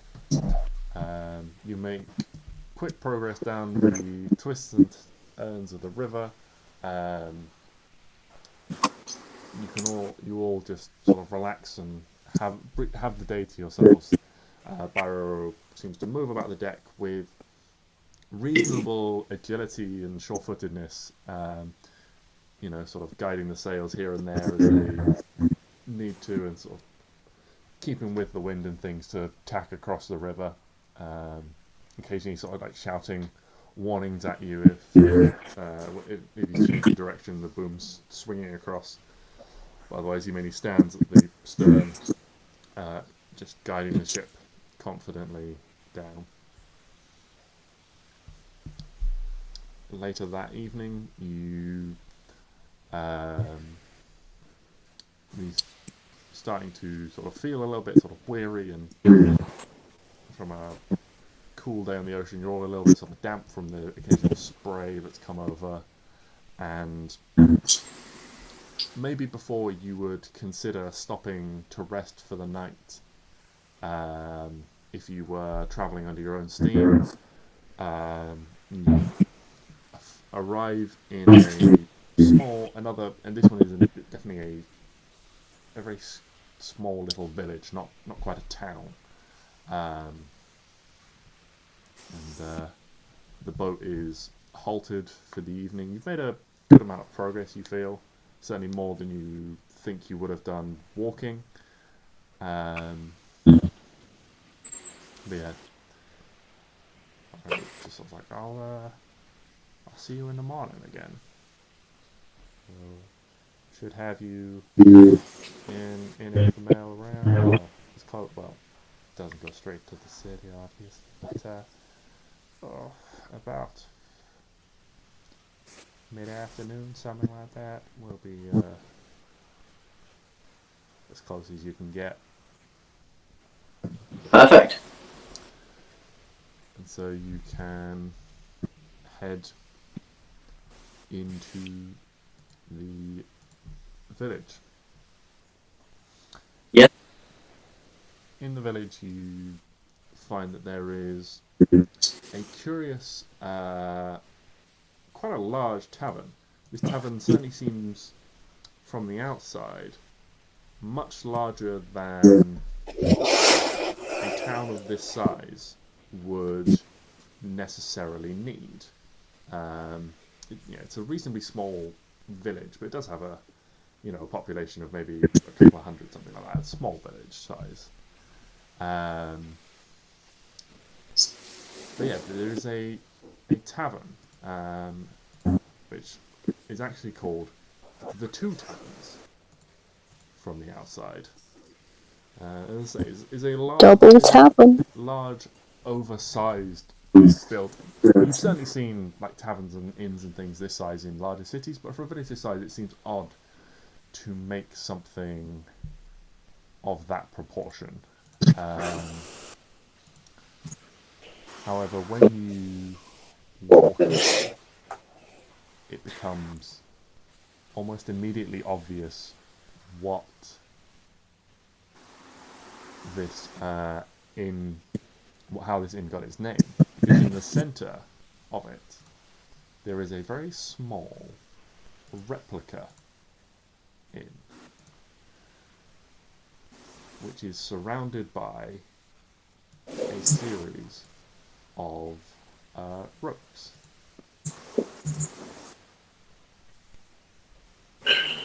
Almost like a little ring.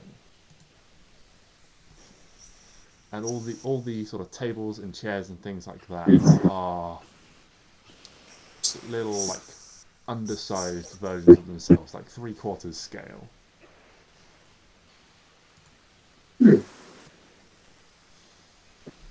Interesting.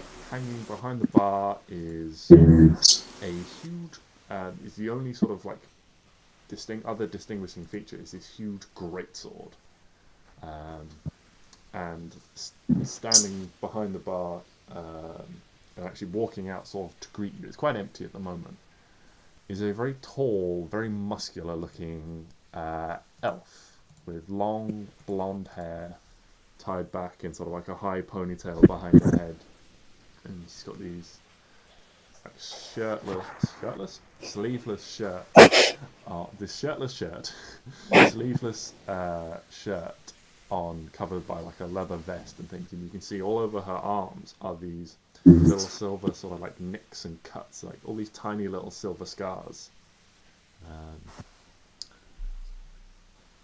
She looks reasonably sort of mature for an elf, but certainly doesn't look, in middle, like an elf of middling age, where there's that grey period where they're like, are you 100 or are you 400? I'm not really sure. Yeah, and she is incredibly, she stands out because elves generally, it doesn't matter sort of how strong they get, they're generally pretty lithe and pretty trim, whereas she herself is quite beefy and physically intimidatingly muscular. She also has these tattoos that's of vine, like these thorned vines that spiral up these incredibly big forearms and biceps and things like that, and disappear up under the shoulders. Dang.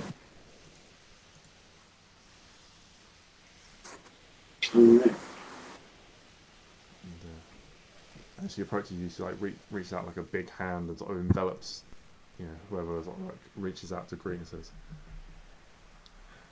"Will it be? Will it be?" That's the wrong voice. I was gonna say. Yes. Well, what'll it be? Uh, For the festivities, you're a little bit early for the evening, but we can find you.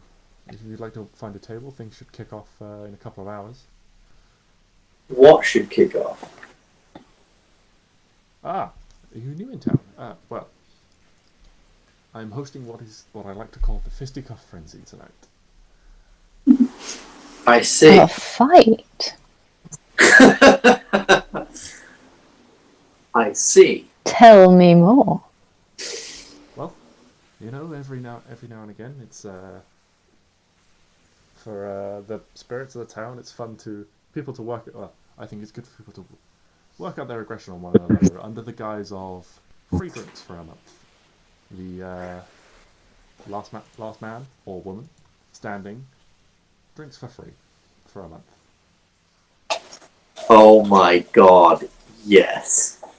You're never gonna come back to it. No. Well, I mean, we might do. I mean, we're off to Ithemel, obviously, to do this thing. Wouldn't it be nice to come back to a place which gives us free drinks? Can we pick which month is free? Yeah, come on, can we do that? Because then we can just, like, a year from now, when all this is over and we're hopefully still alive, and we can just live in this town. For a month. It'd be great. Yeah, anyone is welcome to enter, and there is a small entry fee just in case of damages, and to help cover the cost of everyone's the individual's drinks for a month. You can see that Lou over here is gestures towards an elf sitting or sort of slumped at the bar. Has been making very good use of her winnings for the past month. I like her style. You can see there's almost like a row of like 6 like empty flagons like stacked up next to her. Things like that. But yes, there are a couple of rules. No weapons, no magic. Just to keep things fair in most of these. For most farming folk and things like that. I'm going to imagine divine intervention of any sort is probably not allowed either. Don't ask that, because now she's going to say no, and then you can't use it. That's a good point. She didn't specify it. Not necessarily. I mean, I'm channeling divinity. That's not magic. That's the divine. Okay, that is definitely magic, Ben. Or is it divine? If you want to try and get away with it, that's up to you. He did also state no weapons. Yeah, but divine, But there your is this fist. mock bar bar set up, and you can see things like tables, chairs, flagons like laid out and stuff like that. Improvised weapon. Oh, I'm going to divine smite someone with a flagon to the face. Beautiful. It's going to be glorious. But for like half a second, who's going to know? The guy won't know. He'll be knocked out cold. I'll create a diversion so no one sees. I will do a nice spin in the air.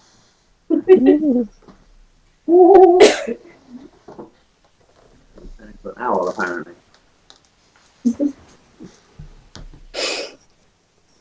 So what can I do for you? Are you just here for rooms? If you weren't here for the festivities initially? Rooms, food, and entry to the festivities. Please and thank you. Well, the rooms for the night will be Kicking ass. will be 2 silver apiece. Entry to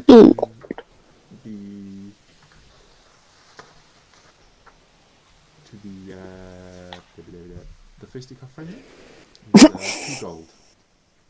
2 gold? 2 silver, 2 gold. All over that shit. I'm being robbed blind. I think you are definitely not. It's not a thing you have to get involved with, and she's asking quite politely for it. I'm absolutely getting involved, and I'm saying this as I hand over all my money. Not all my money, it's fine. That was a generous contribution for this. Arwen's paying for everyone. Absolutely not. I'm barely paying for myself. How little money do you have? No, I have loads. Loads, you're just bitching about it. I don't like seeing the numbers go down. You guys are so loaded, and I'm here with like 20 gold. Like You did steal, but then leave money. exactly. So it wasn't stealing per se. It was it was exchanging without permission, but exchanging. Yes. It was an exchange of stuff. What were the rules? No weapons or magic. Yes. 9 weapons. So to get into the Oh, basics of you're it, into like a bear and attack people, aren't you? that is magic. I'm not going to do that. Okay. What if you're already there when you enter the room? True. Already, yeah, magic. That's fine. That's fine. That's a valid point. I have to give it. So to get into the specifics of this, there will be, so rather than it being your usual unarmed strike deals 1 plus strength, it'll be 1d4 plus strength or dex, depending on what you want to use. Fantastic. I'll throw up a little map, and you guys can have a look at the surroundings. Stuff you want to use will be... Is it just like a brawl? Like Yeah. everyone at once? Yeah. Oh, what a great day. Stuff you want to use will be like 1d6 or 1d8. And then depending on what you're using, will also depend on whether it's strength or dex. Everyone crits on a 19 or 20. Other than that, like similar to how you did it, Ben, just sort of like go wild with like descriptions and stuff like that. Whatever you want goes within. I mean, you can even do the Luke and bite off someone's ear. You can, which is an epic way to finish off the guy they actually were there for. And with a natural 20, no less. It was That was real brutal. brutal. Absolutely brutal. I think the way I did it, if you got a natural 20, the person you were fighting just KO'd, like, immediately. So he just bit off a guy's ear, and the guy just went out, like, immediately. It was Nice. fantastic. one of the more crazy things we've ever done. Only one of. I'm very glad you're doing this because I have ideas. But you have a couple of hours before you need to, before things, as the event kicks off.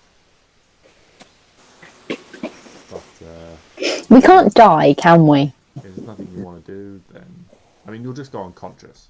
Yeah, we're not There'll be, allowed to die. Death saves or anything like that. Okay, good. Unless you like really piss someone off and they try to beat you to death while unconscious. I know Arwen can be antagonistic in that way. Yeah, but is there a no death rule? I mean, it's generally generally it's discouraged. Generally, like if you ask about it, the barkeep Esmeralda will tell you that the taverner will tell you that generally people fight until they've had enough, which usually means that most people get one or two like good whacks from someone else and are like, nah. As pretty much everyone in this village is just a commoner. Common muck. Let's go. Okay. Oh god, it's going to come down to us 4. Wait, is Neo participating? No, Neo is not partaking. Okay, so if it's down to us, then I guess it's just us versus each other? Which, I have to say, sounds fucking cool, and I will destroy you all. Oh, you wish. I mean, if you want to get into that towards the end, that's up to you guys. Well, as long as I'm not dead. That's up to Great. you guys. I mean, yeah, if you guys want to just, like, at the end, just, like, call it and be like, we'll split it, that's fine too. But if you guys want to go into that PvP element, happy to do that. Just don't kill me. And I won't kill you. Hey, I will have nothing on me. You can turn into a fucking wolf, okay? Yeah, but that's magic. It's not allowed. You sneaky bullshit. That animation was like... You look like a praying mantis. Yeah, because that's what I was fucking thinking. Just like, fucking like. I hadn't thought about it. Honestly, I was more thinking of like a hand puppet from a kid's TV show that was like realistic. Either or, she'll murder me. The woman will kill me, although she needs advantage to do that, or an ally within 5 feet. And I guess in that situation, I could be an ally. I mean, No. you're not an ally to her when she's trying to attack you. Well, neither would Arwen be if Arwen was, but then I guess if Arwen and Klari go on either side of each other. And she can, like, disengage as a bonus action and all this fucking crap. And your mage hand's invisible, so you gotta drop a chair on someone and no one will know. You're just giving me ideas now. Yeah. Awful. It's fine, because I have an idea. So do I. I have an idea. So before everything starts, I'm going to very secretly try. Is there anything you guys want to do in sort of like the 2 hours building up to this?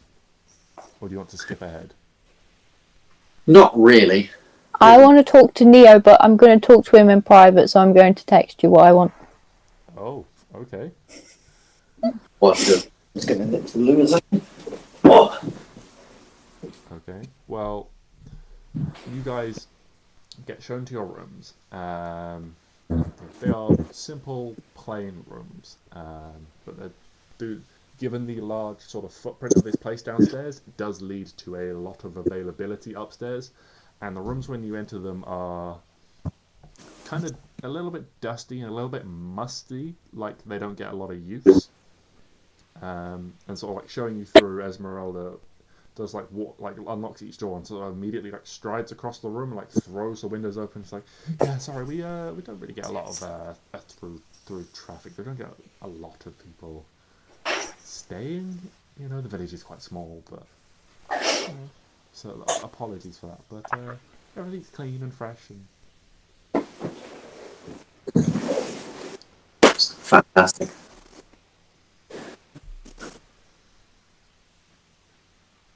No, I don't think there's anything I want. I don't think there's anything I want to do during that bit of time. What are you chatting Neo about? Nothing. okay.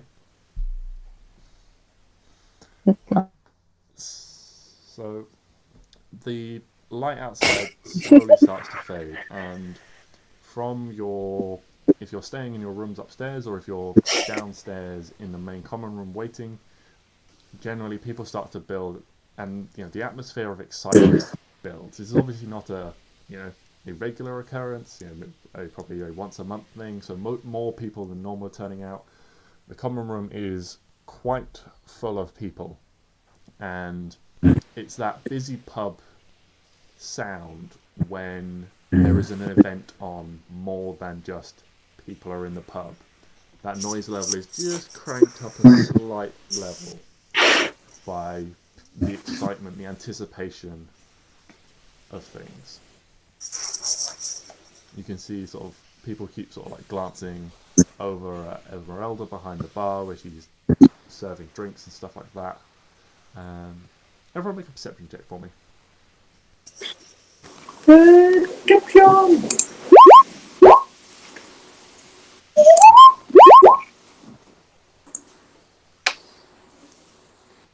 Yeah, that's it. Get the nat 20s out now. Absolutely.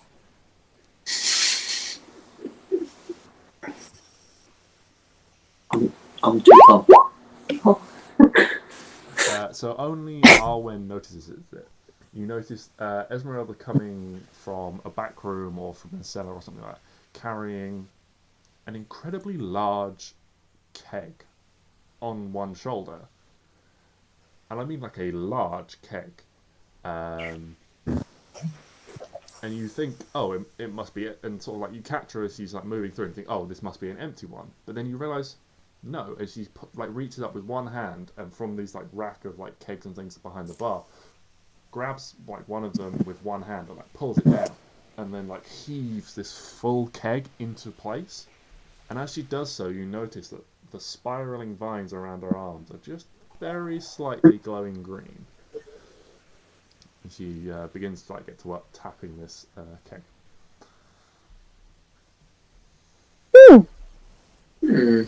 A little bit more time passes. Eventually everyone sort of seems to be settled. People have stopped ordering drinks and are just sort of waiting in anticipation. They're unsure what's happening. Everyone's eyes got to keep sort of periodically flicking over toward Esmeralda. And then after a little while, she... a bunch of the lights are doused around the perimeter walls of... and bringing the light much more centered, much more focused on the arena. And she walks out into the center in a loud voice. Welcome to the Fisticuff... What happened there? Welcome to the Fisticuff Frenzy. You all know the rules by now. You've all paid your entry fees. No weapons, no magic. Try something, and you'll come a cropper with me. Alrighty. And then she like holds her arms out, and there's like a flurry of movement as sort of like 5, 10, 15, like almost 20 people seem to sort of cram themselves into this small arena. And I will go ahead and throw you over to it.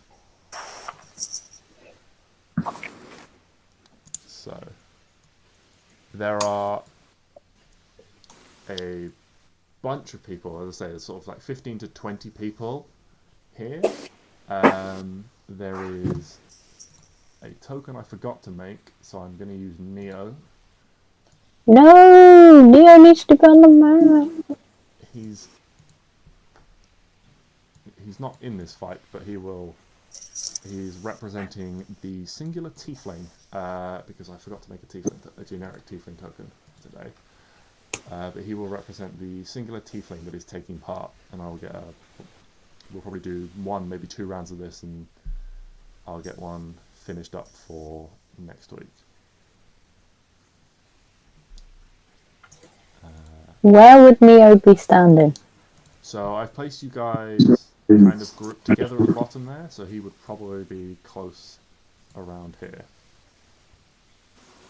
Yeah, before we enter the ring, Throw another I copy would of him down. like to try and sneakily cast Bless on my two companions, Arwen and Klari.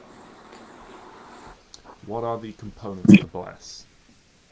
I believe it is Is it somatic, verbal, somatic, that sort of thing?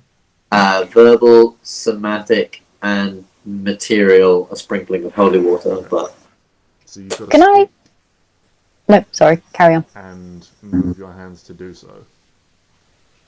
indeed. I imagine that's sort of like, I think it says like touch. I think it's touch. No, it's not touch. Within 30 feet, so yeah, I imagine it's probably just like move my hands around and stuff like that. Okay. Roll a stealth check. Could I try and disguise it as me sort of praying to the real for some kind of aid in this fight, in this frenzy? I'll allow you can use deception instead if you want. I would much rather use deception because I have +4 to that stuff. Another 5 stealth then. Oh fuck! I've got proficiency in stealth now, don't I? That's fine. I've rolled it now. It's okay. That's a natural 1. So you do, in the midst of all of this sort of hustle and bustle and everyone moving around, Esmeralda sort of turned and walked away, so she's out of the ring to stand behind the bar again. This section in the middle is kind of like an orange painted. There's like some like orange painted logs and stuff like that to represent fire. There's a couple of like large cauldrons and things, but you do manage to get away with it. Stix. Can I bless myself? Yes. Because I thought it was, for some reason, I thought it was only 2 creatures, but it actually says 3 creatures. The first level bless, you can bless up to 3 creatures. I'm also going to bless myself. So for the next minute, we all have an extra 1d4 to an attack roll or saving throw of our choice. Nice. Yeah.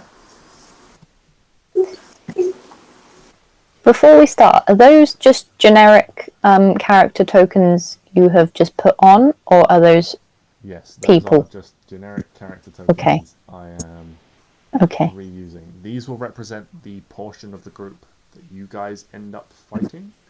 Okay, that's there fine. are a few people in amongst this group that are more challenging than a commoner. So the bulk of the commoners are going to end up taking each other out, so I'm not... Otherwise, I'm essentially playing Dungeons and Dragons with myself while 20 people fight. And it'll be really boring while I go, the man hits the man hits the woman hits the man, and so on. Sounds like great fun. So these 5 people will represent a threat to you guys. 5? Yes. The token of Neo at the top is a generic tiefling token. Yeah, no, I thought that was the bar lady. No, that is a man. Where's the bar? This is the arena. This whole thing is like... Oh, this isn't the I love the bar. bar within Things the like that. Okay. So this whole thing is like, if you imagine sort of like 15, 20 feet beyond this, there is like chairs and tables and... And they're watching 30 us. foot beyond like the edge of this arena is the wall, the actual walls of the tavern, which is why this is such a large building. It seems to have specifically been built and centered around this entertainment activity. Fantastic.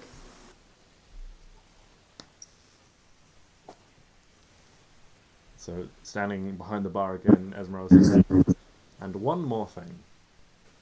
If you're ejected from the arena, you're out.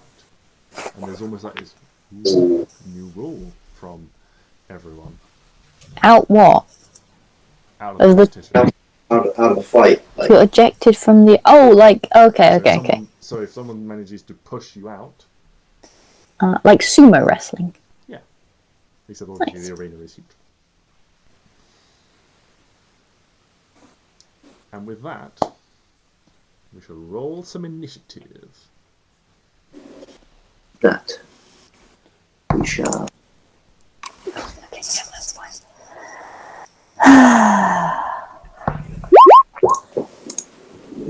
Oh, come on! Come on! Initiative. That makes sense. Initiative in it.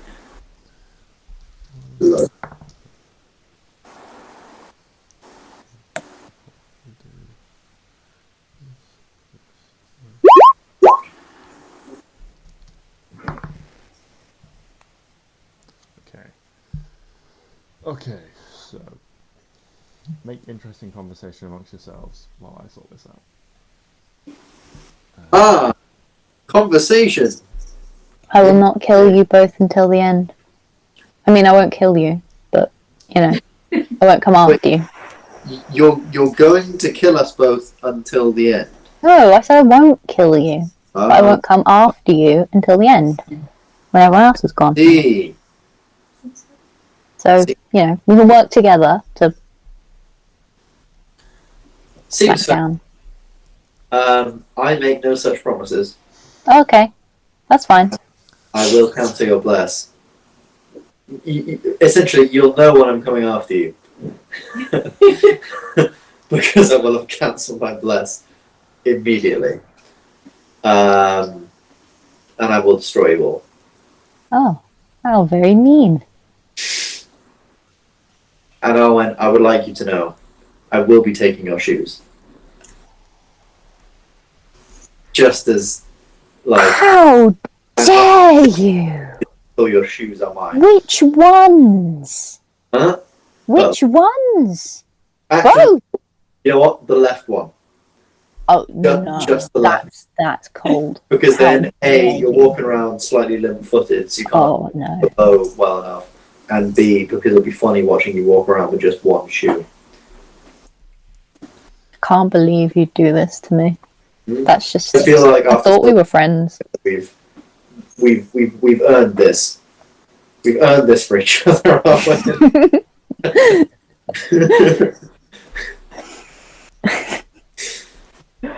Oh dear.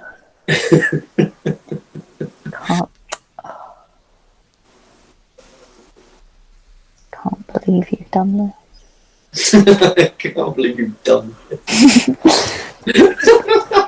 That'll be us. That'll be one of us just turn around, pop. I can't believe you've done this.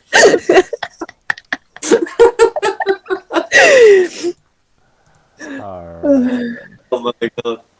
Okay, what about magic that doesn't affect anyone else? Like, what if I was to cast, like, cure wounds on myself or something? Is that also... Magic. No? Crap. Spells kind of affect a lot of people. Okay. I was gonna say all like Misty Step, like can I just like Misty Step through the air, as it were? I mean, the rules are no magic, so interpret that how you will. Yeah. Damn, barbarians would be so good at this. They would just rage and then just bash, bash, bash, bash, bash. I multi-class into barbarian. I mean, if that's what you want to do. No. Okay then. There was a time where I really wanted to multi-class Stix into bar. Thought that'd be fun. I didn't in the end. Did feel right. Alright, well, as you're all in position and Ithemel is like standing there and she just gets out this like quite large like almost like gong and just like takes like a small hammer and just like it's this crash and like looking around you everyone just starts like tearing into each other. It's like pushing and shoving and like immediately one of the tables is upended and like there are, like mock plates on it like scatter over the floor like a little like they're all made of wood and they just clatter and things like that and people just start like punching and like as you're looking around there's like a tooth just through the air But first, we have this figure on the right. So she runs up to you, Klari, and scoops one of these plates up off the table as she does so, and like tries to bring it around to like smash you in the face with it. Jesus. That is an 11 to hit. No, And a 12 to hit. that doesn't hit either.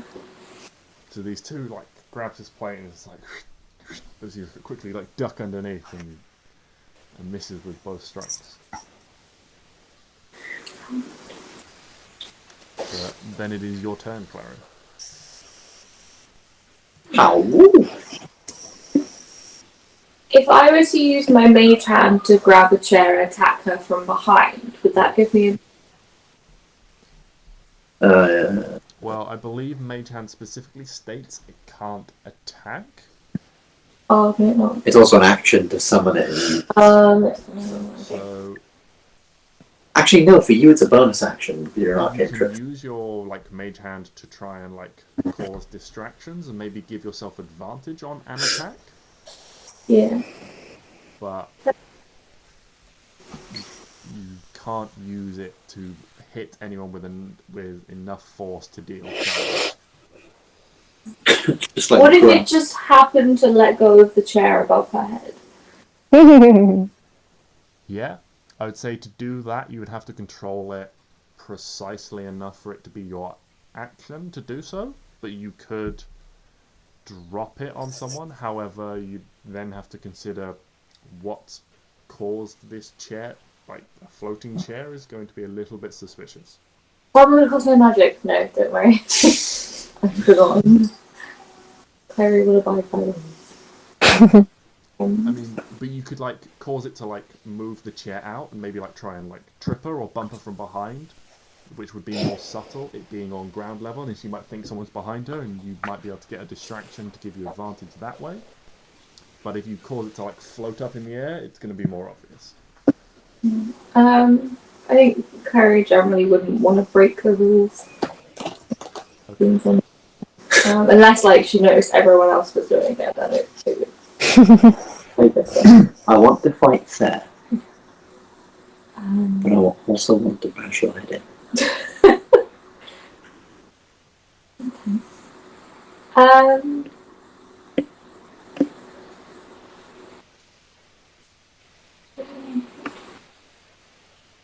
so how does it work? Like if we're using objects as weapons? So describe sort of what objects you want to use, and then based on that, I will interpret whether or not it will be a strength or a dexterity-based weapon. If I were to grab one of the chairs from the table, A chair is probably quite big and heavy, so that would become strength. But a chair is also quite big, so it would become a, rather than it being, it would probably become a damage if you hit with it. and what do we? Is it D4? You said if we're just like If you just want to punch them, it's a D4 to hit. You're all proficient with your own fists and things like that, so it would be to hit would be a D20 plus proficiency. Whereas if you're trying to use a chair, unless you have proficiency in chair, then it would just be strength, or it'd just be your strength mod to hit.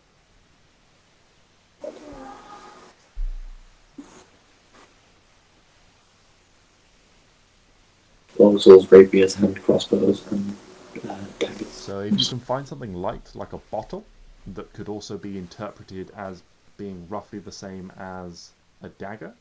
So for example, Stix with proficiency in martial weapons, if you got like a log, you could claim it would be like a club, and therefore you'd have proficiency with it. Boom. Whereas you could grab like a bottle and be like, oh well, that's a bit like a dagger, and try and use that with proficiency, and that would probably be like a D6 to hit someone with a bottle, because it's a little bit smaller. Can I grab a bottle then? Yeah, you can spin around and like grab one of the bottles off the table, and things like that. Like, don't just like necessarily use what's like visually on this map. You can be like, yeah, but you can say that there's like 15 bottles on this table, and you just want to grab one, and I'm not going to be Yeah. like, oh, well, you've used that bottle, so you can't use it again. No, you can just be like, yeah, there's another bottle and another bottle and another. But if you want to like start chucking them at people, but go wild with it, be creative with it, that sort of thing.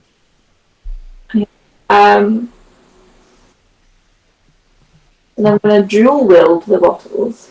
Okay, yeah. So you grab a couple of bottles and just like scoop them up.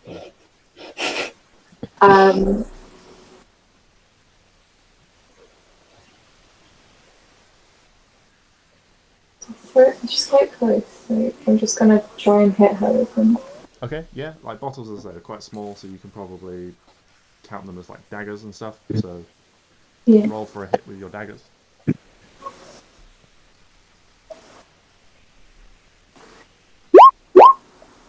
Oh yeah, 20. That'll definitely hit.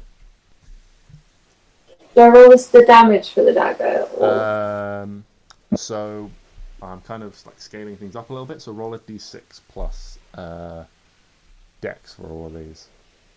Just so we're not hit. It's kind of also so we're just not here for ages with you. You know, it's so you guys aren't just doing like 1 plus strength on every hit, and so the fight feels a little bit more. My dex is 4. Okay, so that's a 10.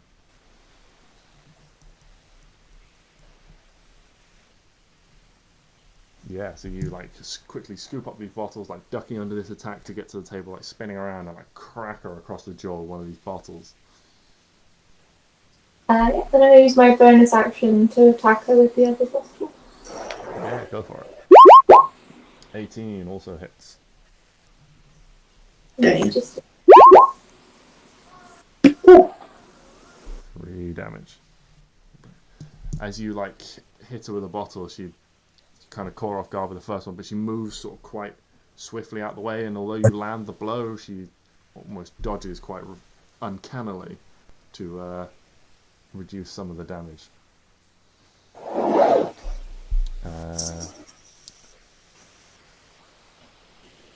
Yes. Is that everything on your turn, Klari? yeah. Okay. This guy, like, over behind the counter starts, like, grabbing things and hurling them. So... Arwen does a...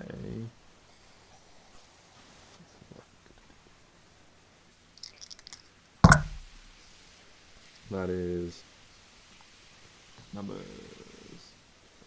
That is a 19 to hit and a 13 to hit. 19 does. Okay, so you see one of these like he like grabs in like 2 hands, like one of these like large mugs, and just like hurls it across the room. Before trying to like quickly follow up with the second one. The second one sort of like spins off to the side, doesn't quite throw it. But the first one, you like turn around and it like clangs off your shoulder.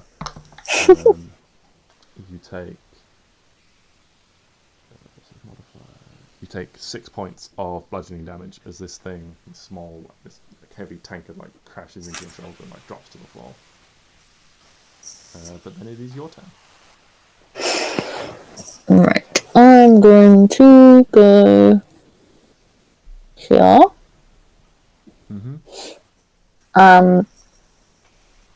I'm going to. What's this stuff here? This is like a fake fire, so there's like a couple of big like cauldrons, and then there's like some logs that have been like painted orange. I'd like to use a log and batter him over the head. Okay, that'll be like a club, so it'll be strength. What is it? So what just roll, do I roll? Strength to hit.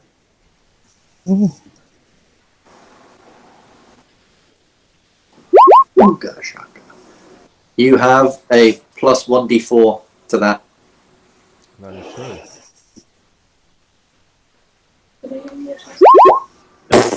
Many times you'd like. Oh, I thought it was only 1. Many times you'd like within the... It's on all attack rolls and saving throws. I see. I thought we got to choose one to use it. Nope. It's alright. You landed both your hits anyway, Klari, so it's... Yeah. So this, you run up to this tiefling. This tiefling looks quite skinny and a little bit gaunt as you get close, and almost sort of like cowers away from you as you like, But yeah, you just like roll a d6. So it's like, and add your what's your strength mod? 2. So that is 6 overall. Yeah, you like smack him with this log, and he like tries very like sort of like limply to block it, and you just like bring it down, like crack it over his arms. Can I do it again? Yeah.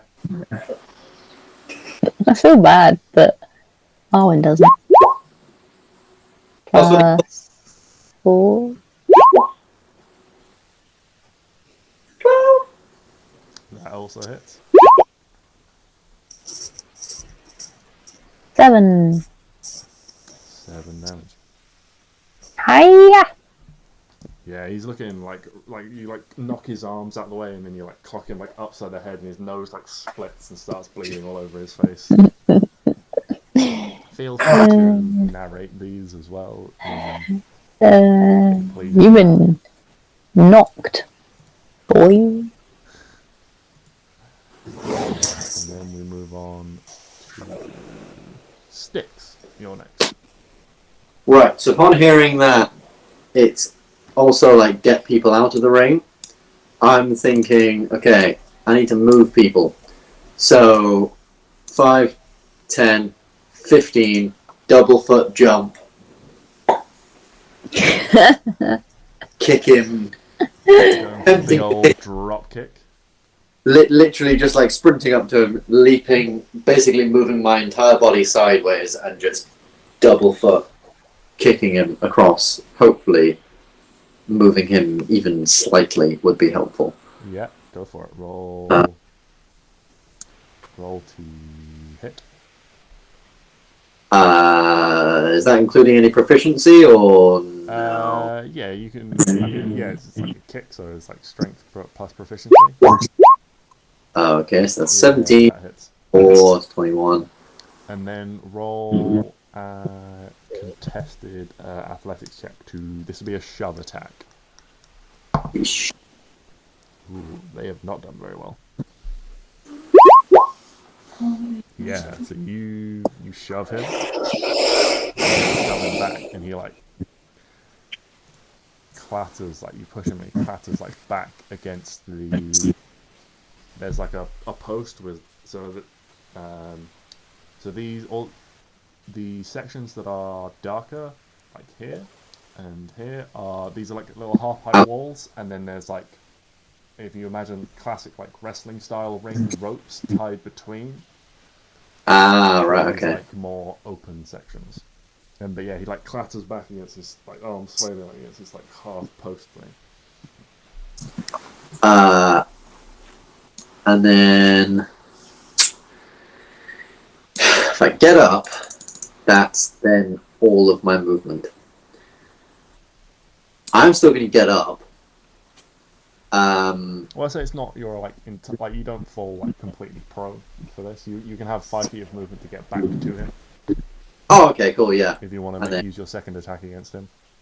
Bang, and then I'm just going to sock him across the jaw. Okay, roll to hit. You young whippersnapper. You're just punching him. And yeah, that hits. Nice. And then that's 1d4 plus strength, so that's 5 damage. Takes 5 damage. Okay. Anything else on your turn? I think that'll be it. Okay, this guy in the top left, he like jumps and like slides across the table. So, like sort of takes a step back and like slides like feet first across the table. So it's like, and pops up behind you, Arwen. And he's gonna roll. Well, that's rude. So that is a 15 and a 16 to hit. Yep.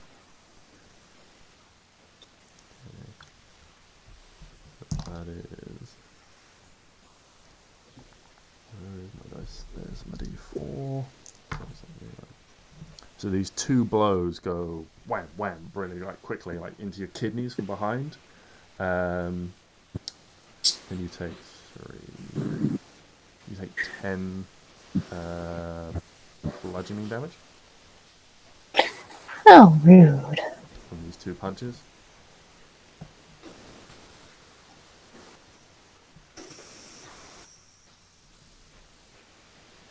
And this, like, you'd like turn around and look, and this figure is standing there. They've got sort of slight robe-like elements to their clothing, and they're standing there in what looks like a reasonably proficient fighting stance. Whereas on the other side of you, you've got what looks like a very common-looking person, quite gaunt and thin, almost posing no threat. Now you've smeared their nose across their face. And then this figure in front of you, Stix, is going to take a swing at you, and you see they like almost like push back off the railings behind, and like with this sort of like scream and try and like tackle you. Good fucking luck, buddy. That is a 15 to hit. Ha! Misses with my new armor. So they'll drive their shoulder like into you, but you like as the things like drive into you, and like you would sort of almost end up winded. You like turn your body slightly so you don't take the full force of this, and they like glance off and like push them back, and they're there like, and they're like throw up their fist like ready to throw hands, as it were. Fuck yes. The one in front of you, Arwen, is going to disengage from you and like quickly like runs around, like spinning around this like banister on these stairs. These stairs are like half stairs. They only go up about sort of like 6 feet into the air, and they just sort of like run to the top of them and look, and they like grab onto like, they're like holding onto the railing, like one hand holding the nose, and they're like looking down, like surveying the scene. But Well, that makes everything easy for me. On their turn. We'll do one more round, and then we'll call it, because it's fun, I think. So, Klari, like following your example, this figure like drops the plate that they're holding and like tries to grab one of the chairs, like bringing it overhead, trying to attack you with that. Ooh, that's a natural 19, so that's a crit with the chair. So that is 5. It's 8 bludgeoning damage as they crack the chair over you, and then they like drop it and try and just throw a punch at you. Uncanny dodge still applies. Yes, yeah, uncanny dodge still applies. It's a natural ability. It's not magical or anything like that. Or even if it was magical, it happens in such a way that it'd be impossible to detect. So you can still use magic or anything like that, as long as you can hide it. So it's up to you what you guys want to try and use. But yeah, then the second attack misses. This is like having like sort of dropped this chair, tries to throw like a hasty punch, almost like to hold you back.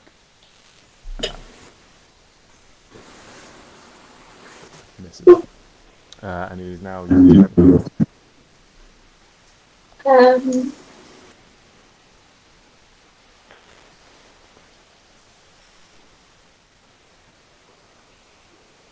Assuming, am I still holding the bottles I attacked her with before? Yeah. Yeah.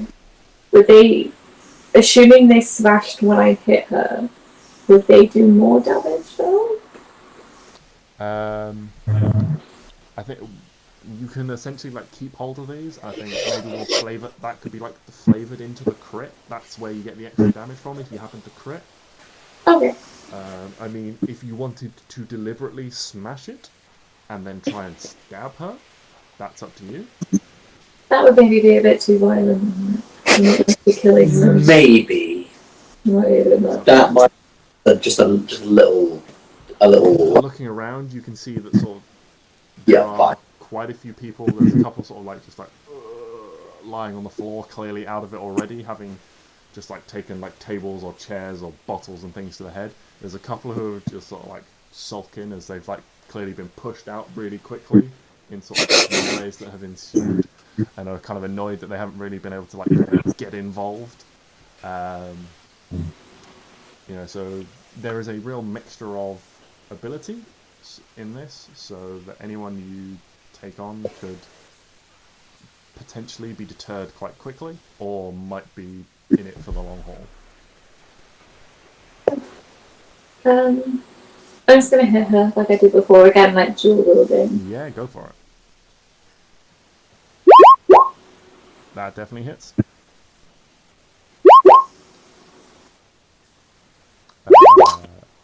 No, wrong one. Yeah, the 2 plus 4. So I got confused. Was I doing D6? Ignore everything I've just Yeah, it's a D6 Yeah. for this. D6 plus 4. So that's a 7. No. I'm guessing that doesn't hit. Yeah, the 9, unfortunately, even with the bless, will still miss. That's everything.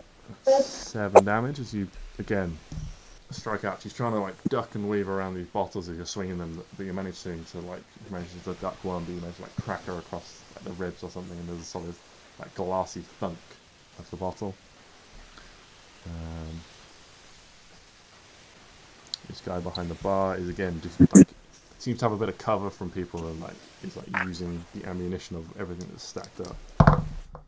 There's gonna be 2 misses by him, though, unfortunately. Like, a couple of people, like, are, like, battering their way across and, like, come across his, like, field of view as he can't, like, throw things out in time. Arwen. Okay.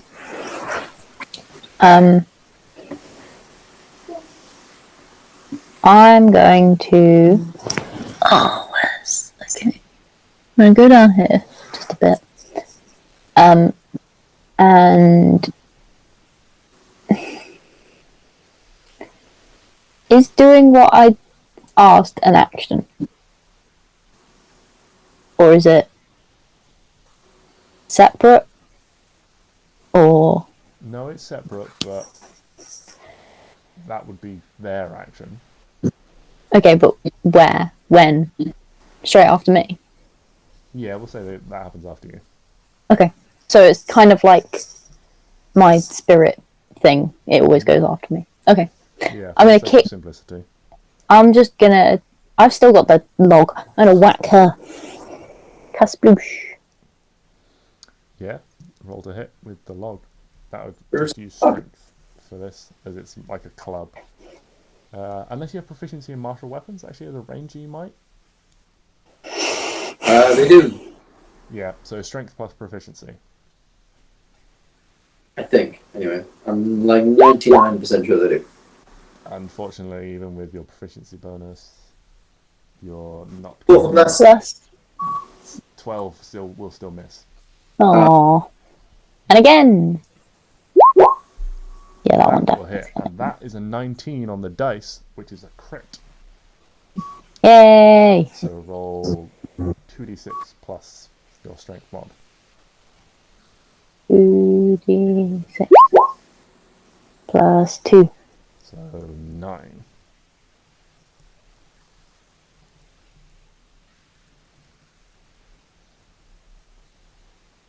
Anything else on your turn? I might. I'm going to say you have to use your bonus action to make the other thing you want to happen, to command, essentially. Okay. I need to find some stats for that. I'm going to tell Hugo to bite. So bite. go. Yum, yum, yum, Bite. yum. Yum, yum, yum, yum, yum, yum, yum. Okay, so out from like underneath Arwen's arm, like in a pocket of her coat, you suddenly see this long, or this like short black neck appear and snap at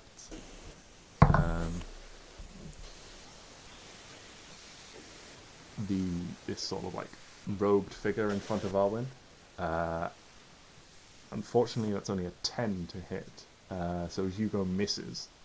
There's this like whir as this head appears from your pocket and tries to attack this figure. And then he just goes back in. Just hide. Okay. However, you have, as I've said, you've now brought him into combat, so he is a viable target for anyone else. He's hidden. He's hidden. He can't hide as a He's bonus action, so Yeah, but he's fine. he's in cover, but he's not Yeah, hidden. that's fine. He's hiding. Okay. Hiding, little boy. Okay. That's everything that Hugo can do. Stix. Okay. This guy's annoying me. I'll grab a chair, just in one movement, just spin around, grab a chair, and swing, and just sort of swipe across Yeah, him go for it. with said chair. And absolutely mess him up. I'm hoping if I sort of say that I'll mess him up, I might. Unfortunately, as you like grab this chair, Stix, it seems that like someone has like maybe like spilt a drink, or someone's like thrown a drink in from the crowd, and the top of it is like slick with beer, and so as you spin around and try and grab it, it like or like try and hit him with it, it does the thing where it like just slides out of your hands before you actually get to him, and just he's thrown out of the arena, and you see someone in the crowd just like duck and like, "Oi, what the fuck are you doing?" Sorry! And still using that momentum, I'll use my second attack to just kick him. Just roundhouse kick. Go. As I'm twirling. Hit him, or are you trying to push him again? Trying to hit him. Okay. I feel like roundhouse kicks don't put well. I'm assuming with bless that's still not going to hit, right? No, even an 11. Wait, Oh, no. Proficiency. Oh yeah, no. So with your proficiency, it might hit. So it's an 11 plus. That misses, unfortunately. Bless is useless. I'm just dizzy now. He hit you on the last round, didn't he? No, He missed. he got a 15 on my new ACs. Yeah. So this time he's gonna go. He like comes at you and starts like swinging and like throwing punch after punch after punch after punch with almost like reckless abandon. So he's gonna make an attack against you with advantage, and that's gonna be a 17 to hit. Oh, that matches my AC. So yeah, hit. So he lands this punch on you, Stix. And you take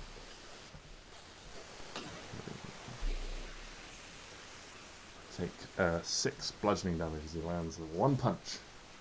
Oh So it's this no! reckless combination of like wild haymakers at you, and finally one of them connects with enough force to stagger you. For that.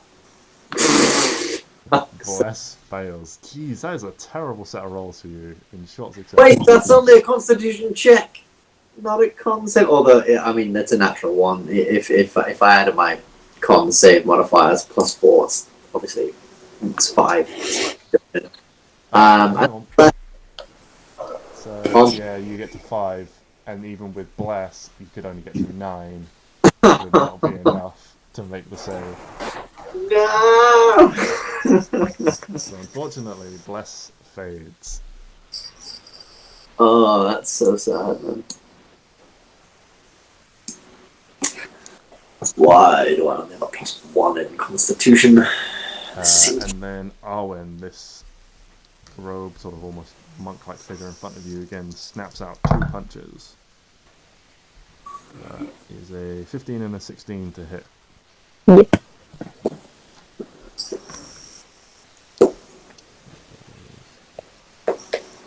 Roll a D100 for me. Why? Less than on 25 or less, he punches Hugo in your pocket. No. You brought him into combat. No. He's a viable target. No. No. Yeah, exactly. No. You take another 10 bludgeoning damage. That's fine. No one punches my baby. Unless you go down, in which case. No. No, no, no. All on You run. You flee. He flee. You flee. And with that, we should call an end to this rather long session. Fantastic. Thank you all for sticking about for it. Fantastic session. Yeah, no, it was good. See you next time.